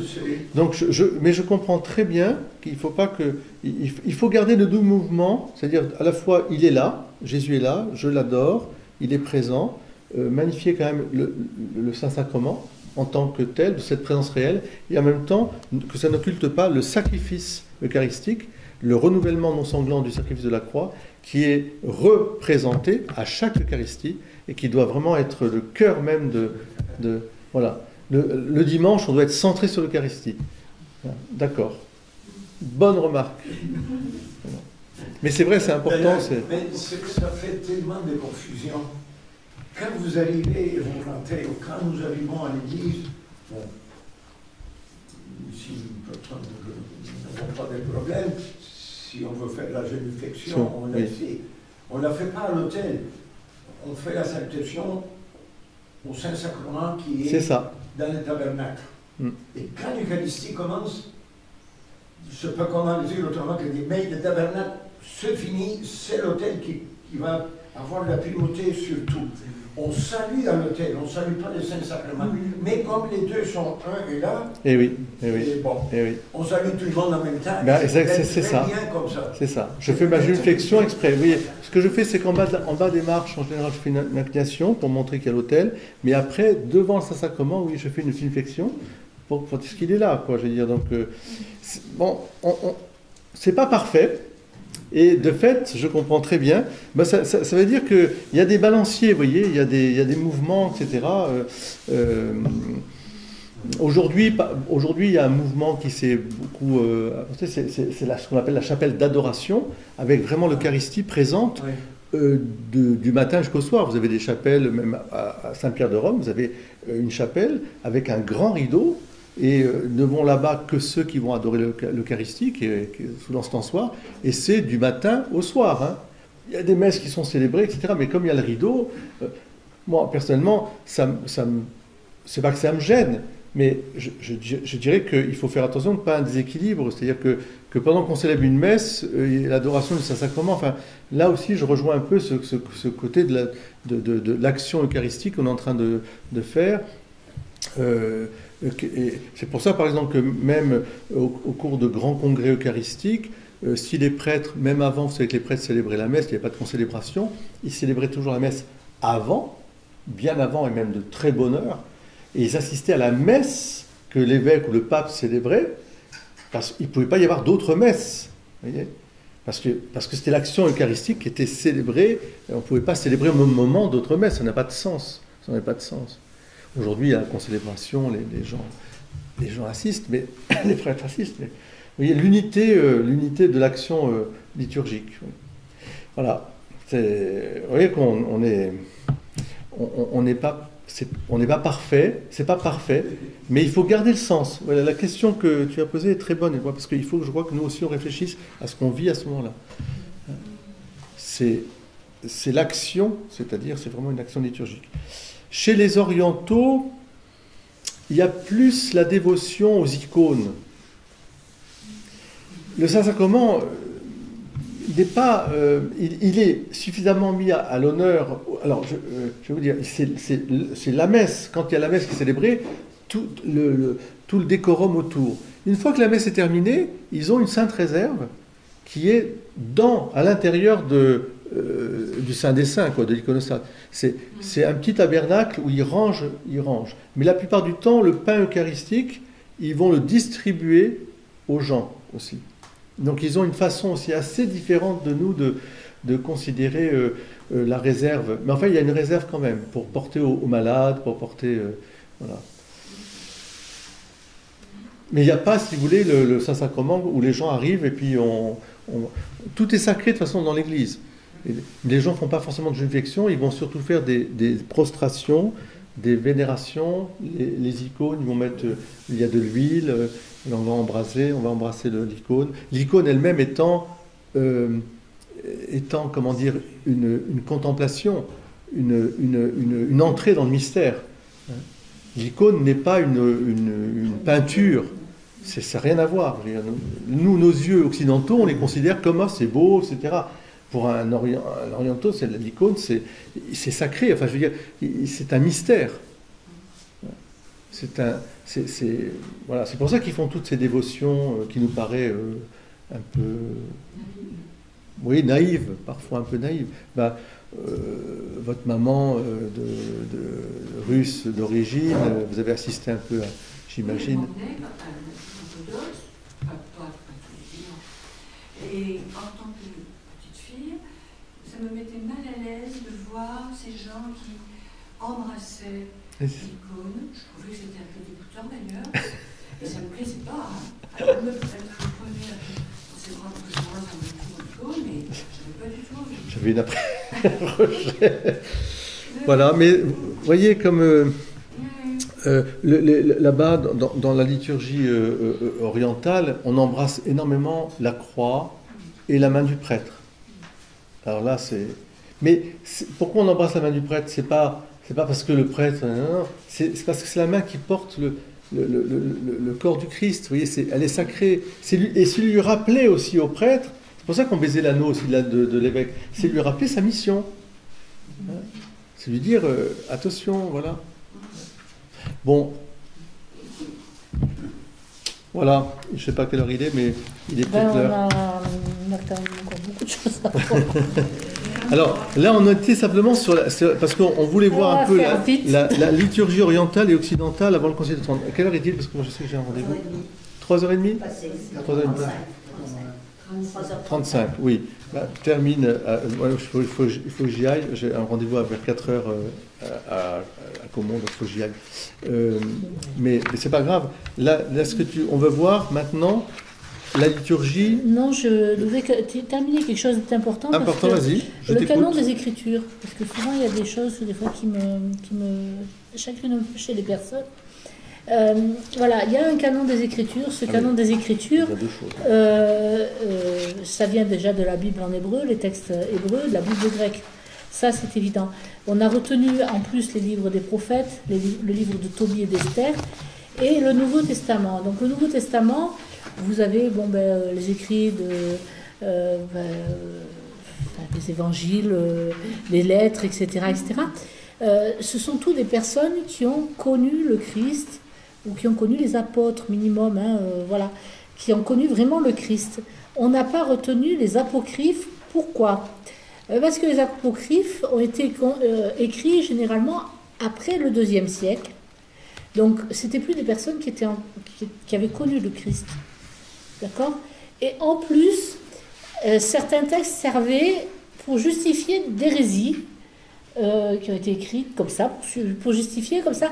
Ça leur permettait de continuer à enseigner ce qu'ils... On mettait sous le nom d'un apôtre. Voilà.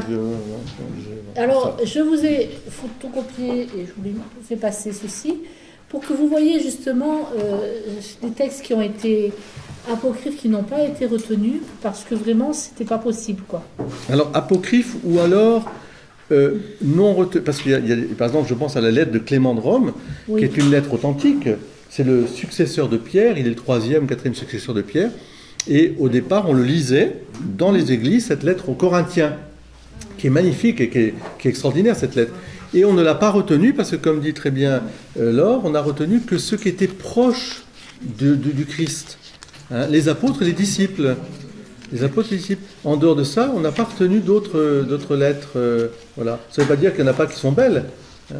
Et celles que vous fait passer Laure, elles sont mélangées, comme tu dis très bien, d'orientation théologique, parfois douteuse, et aussi de merveilleux, un peu trop... un peu trop merveilleux pour insister sur le côté... voilà. Mais toujours, c'était dans un but... qu'on va retrouver d'ailleurs dans l'islam. Parce que l'islam va se servir beaucoup des textes apocryphes pour parler de Jésus et de Marie. Et c'est tout à fait étonnant, notamment le fameux passage que vous connaissez où, enfant, Jésus faisait des miracles et il prenait de la glaise, il faisait des petits oiseaux, puis il soufflait dessus, puis l'oiseau s'envolait. Bon. Donc, c'est beau, oui, c'est beau, mais... mais c'est pas estampillé, voilà. Voilà, en tout cas, ça n'a pas... Et après, il y avait son père qui prenait son fusil, poum. Poule. Je vous ai aussi retrouvé un tableau de la liturgie de la messe à Rome au IVe siècle. Alors, voilà. Dans ce tableau, non, c'est bien, dans ce tableau, on a toujours les grandes parties qui sont la liturgie de la parole, la liturgie de l'Eucharistie, et puis on pourrait dire qu'avec la liturgie de l'Eucharistie, la conclusion qui est l'action de grâce proprement dite après la communion. Donc ces grandes parties qu'on retrouve dans toutes les liturgies. Oui. La liturgie, je dirais, de la scène du Christ, la sainte scène du Christ, c'est-à-dire de la messe, eh bien, elle est sur ce déroulé. Voilà. Après, il y avait deux types de messes qui étaient célébrées. Celle qui était célébrée à Rome par le souverain pontife, qu'on appelle messe pontificale. Elles avaient lieu donc les jours de fête, les dimanches, bien sûr. Messe pontificale, pontife. Pontife, voilà. Le carême et tout ça. Il y avait une procession à cheval. C'est sûr que maintenant, la procession à cheval, ça va être point... Ah, ça reviendra peut-être, tu sais. Maintenant qu'on a des problèmes de pétrole. L'évangéliaire portait en procession solennelle, avec les lumières, l'encens, jusqu'à l'ambon. Le pape disait le canon de la messe à l'autel avec peu de gestes liturgiques. Quant au chant, pendant la messe, il permettait de proclamer les textes de l'Écriture sainte. Le répertoire portait le nom de vieux chants romains. Les fidèles ne chantaient pas. Et oui, parce que voilà. Et il fallait apprendre. après, les prêtres, eux, ils avaient une forme réduite de tout ça. Voilà. Au niveau des livres. Ce serait bien, entre parenthèses, qu'on puisse introduire vraiment la procession d'évangile. Je ne dis pas tous les dimanches, pas à cheval, mais l'évangile est vraiment le livre de vie qu'on porte. Alors, normalement, on peut le porter à l'entrée, on va le déposer à l'embon, mais que la procession d'évangile soit une procession avec un livre qui soit un peu différent que le livre des lectures. L'évangéliaire, c'est... Voilà. Et après, normalement, une fois qu'on a lu l'évangile, on peut le porter à la table eucharistique, sur une place bien particulière où la parole de Dieu, comme la parole, le pain de la parole et le pain eucharistique, voilà, sont là présents. Donc vous aviez des livres comme le temporal, le sanctoral qui permettaient de suivre. Voilà, c'est toujours la même chose. Avec des préfaces, pour certains il y en avait 54, voilà, etc. Oui. Après, quand on va vous parler de liturgie romano-franque, ouais. Ça vient du fait que les Carolingiens ont mis le nez dans tout ça, dans la liturgie. Les Carolingiens, vous vous souvenez, hein? Ouais. Voilà. Sacré Charlemagne. Sacré Charlemagne. Et ils ont introduit des chants romains dans la liturgie. Ils se sont occupés de christianiser la société par l'éducation, en adaptant l'ordo romanus aux coutumes et les conditions des églises locales, et une forte implication dans le service de l'autel. Donc là, vous trouvez les premières traces de récitation à voix basse. Les chantres chantaient tandis que la prière était dite à voix basse. Faut savoir aussi une chose, c'est qu'à l'époque, il n'y avait pas de micro. Ah bah non, oui. Donc, on n'entendait pas forcément ça n'a pas changé aujourd'hui. Ce que disait le prêtre. Donc, du coup, il y avait des chants qui permettaient d'avoir des textes et le prêtre pouvait prier à côté. Voilà. Ça, c'est pour résoudre le problème de micro. On a connu ça jusque dans les années... c'était comme ça, hein. Il y avait deux messes, on peut dire. Voilà. C'est ça qui s'est un peu produit aussi, c'est qu'il y avait le prêtre célébrait la messe, on va dire. Pendant ce temps-là, il y avait des chants, on chantait, la chorale. De temps en temps, il y a une clochette qui vous disait, attention, il est en train de consacrer. Et puis voilà, c'était un peu comme ça. Alors, il y avait l'ambon quand même, il y avait la proclamation, il y avait la parole de Dieu. Mais quand même, on peut dire que le prêtre, souvent, on le verra surtout à la liturgie tridentine, le prêtre célébrait vraiment sa messe, pendant qu'il y avait la messe qui se déroulait. Parce qu'il redisait tout. Même le prêtre disait l'épître, les lectures et l'évangile à part. Il y avait le diacre qui annonçait, lui à l'autel, il disait tout à voix basse. C'est comme s'il y avait une deuxième messe qui se... C'était bon, on expliquera pourquoi on en est arrivé à ça, puis finalement, il y a la réforme liturgique qui viendra. Voilà. Après, vous avez l'âge sombre de la papauté. À l'hôtel, il y avait le côté épître. Ah oui, côté épître, côté évangile. On portait là. On déplaçait le pupitre. Donc vous avez l'âge sombre de la papauté au 9e ou 11e siècle, enfin, pendant deux siècles. Quoi. Voilà, c'est pour ça que la réforme grégorienne... Voilà, donc là, il y a eu pas mal de problèmes. Hein, et donc, il y a eu l'essor monastique qui a permis de recadrer un peu les choses. L'Ordo Missé rassemble en un seul volume les parties fixes de l'Eucharistie. Dans cet ordo, on se retrouve avec des phrases qui indiquent au prêtre le début de la prière pour qu'il puisse savoir exactement quelle prière il doit dire, etc. Les gestes à faire. Les gestes à faire. On développe certains points de la liturgie et on insère le credo dans la messe. Ça, c'est en 1014 qu'on insère le credo dans la messe.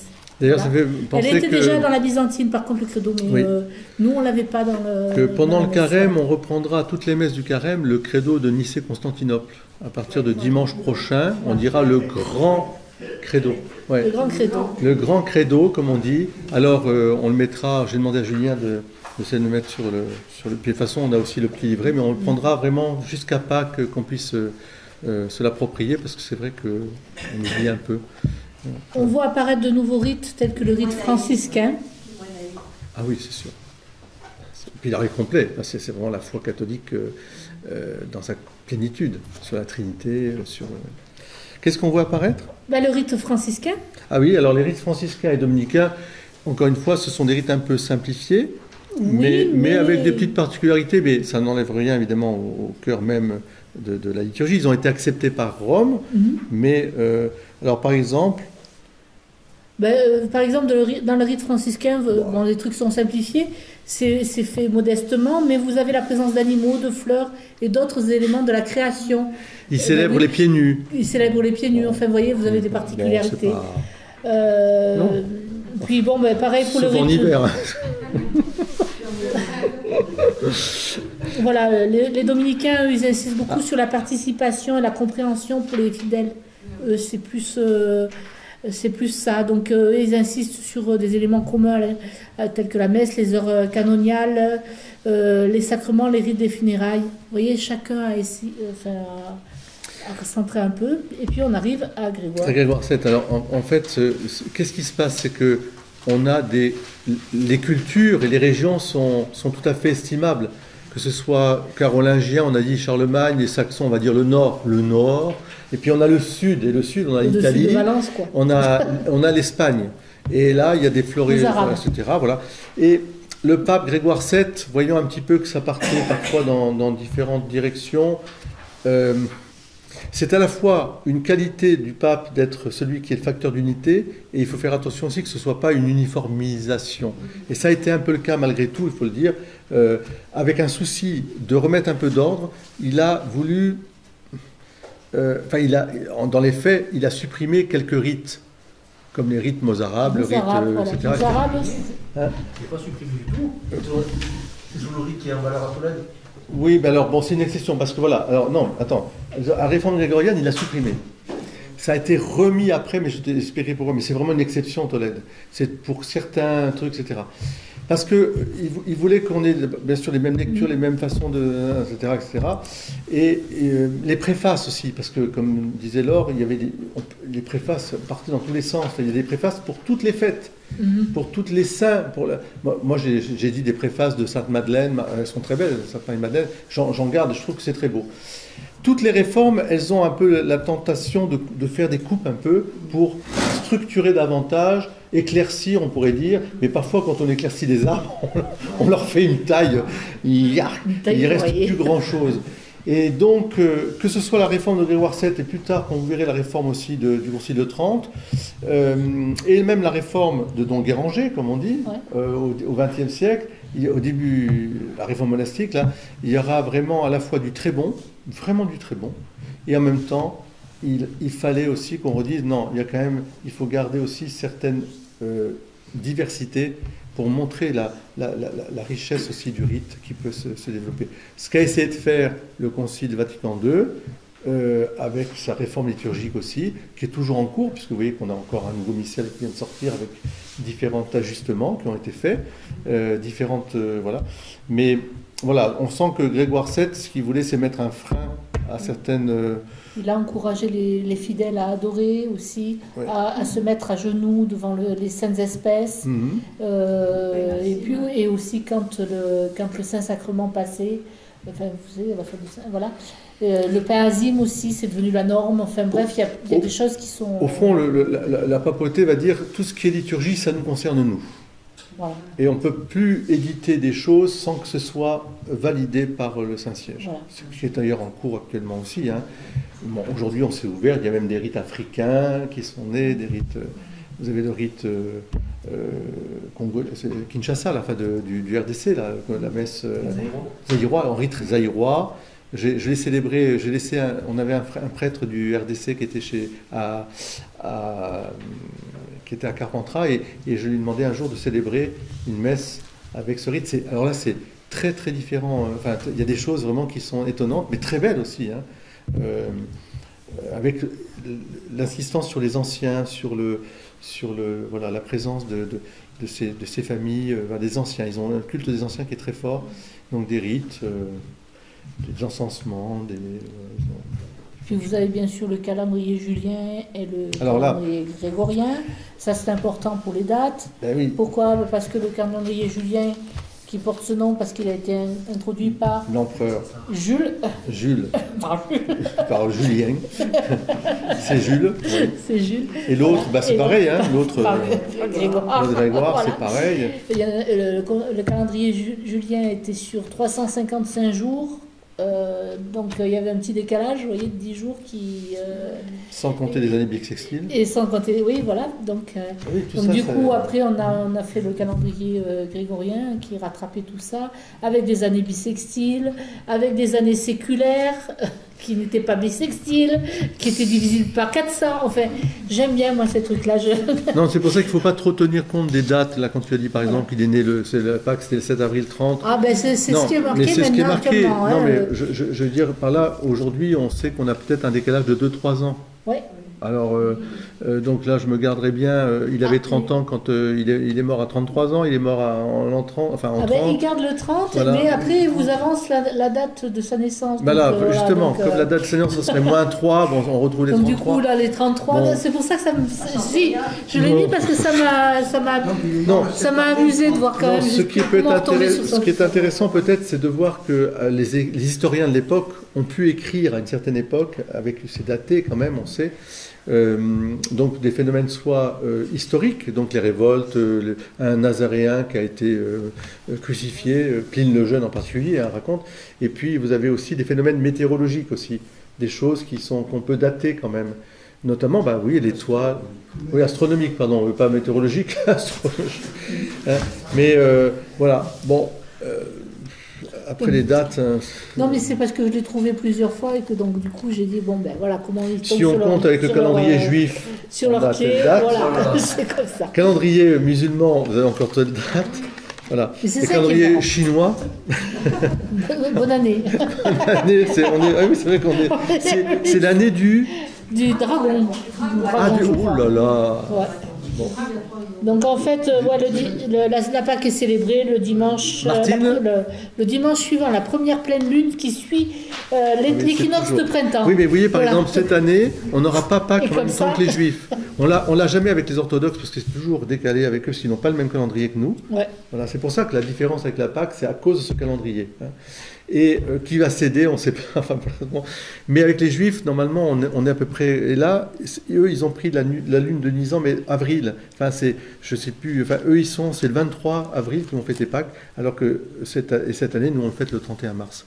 Donc, on sera vraiment décalé de 3 semaines, 4 semaines, quoi, le calendrier lunaire. Voilà. Martine ? Mais qui veut savoir pourquoi si c'est un 30 ou un 33 ? Ah bon ? Alors, je vais vous dire, Monsieur Bernard Girard de pieuse mémoire, il vous dirait, c'est important de savoir d'aller au bout, de savoir la précision. On essaye. Hein. Ce sont des savants, oui, il y a des savants qui, bien sûr, nous, à la limite, c'est peut-être ça moins d'importance. Pour nous, ce qui est important, c'est le Christ. Le reste, voilà. Mais voilà, c'est bien qu'il y ait des exégètes, qu'il y ait des historiens, de l'art, des archéologues, voilà, tout ça. Il y a un très beau livre qui avait été écrit, qui s'appelait La Bible exhumée des sables. Je trouvais ça magnifique. On voyait les travaux des archéologues qui exhumaient, etc., qui disaient, mais oui, ce qui est dit là, on a retrouvé une trace, etc. Voilà. Et puis après, ça s'était écrit dans les années 50-60, l'effervescence de l'archéologie. Aujourd'hui, en 2023, vous avez toujours, c'est très intéressant, vous allez sur le site Terra Santa, des franciscains de la Terre Sainte, et vous avez les dernières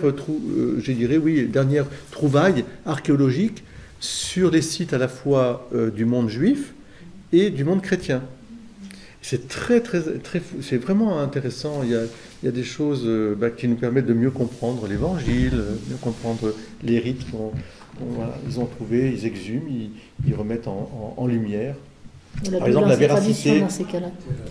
Terra Santa, c'est le site des franciscains qui gardent la custodie de Terre Sainte.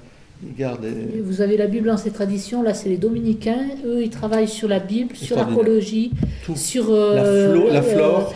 La flore, tout. Vous avez des scientifiques du monde entier qui viennent les aider, c'est eux qui font la traduction de la Bible de Jérusalem. C'est là qu'on doit aller chez eux. Donc voilà, vraiment c'est le truc complet, voilà.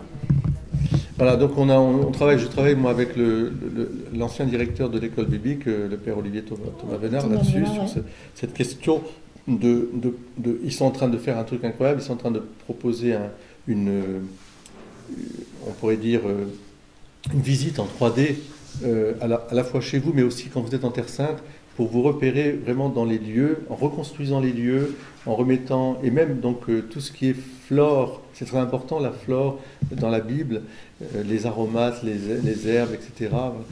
Et c'est magnifique, le Cantique des Cantiques, revisité avec tout ça. Les langues, tout, on balbutie, hein, je veux dire que on aura l'éternité pour comprendre un peu tout ça, mais c'est très beau.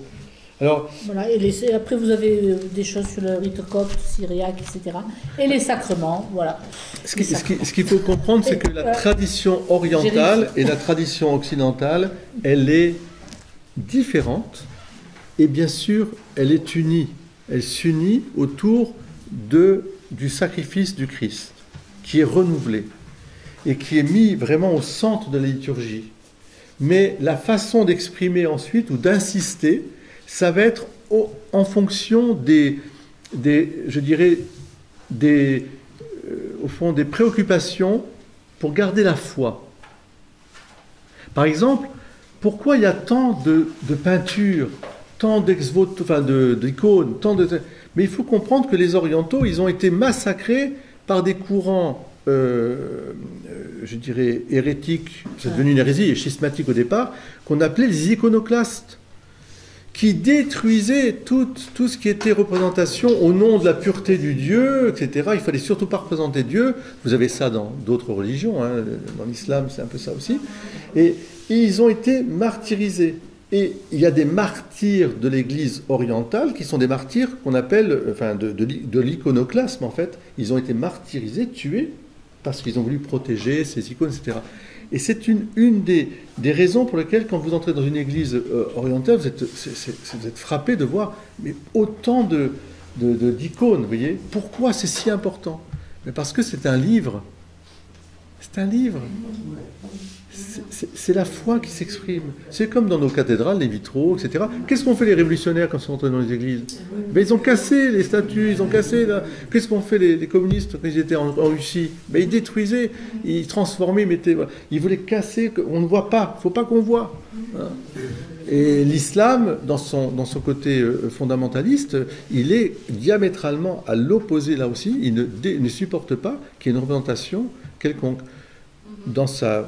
Alors ils sont confrontés à des traditions, même chez eux, qui sont plus tenaces qu'eux, puisqu'elles sont plus anciennes qu'eux. Je pense notamment au courant sunnite subsaharien.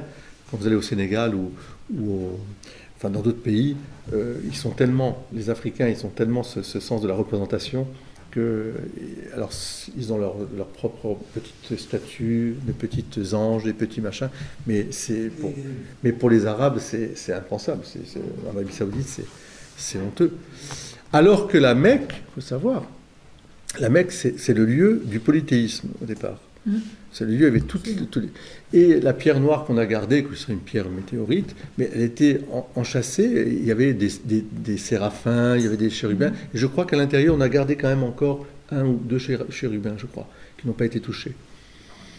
On a vu que les chérubins, séraphins, c'était aussi la tradition égyptienne.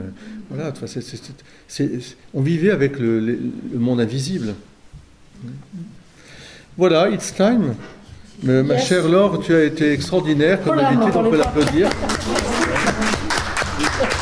Tu as réussi à la fois à me canaliser et à revenir au sujet. Voilà. Et en même temps,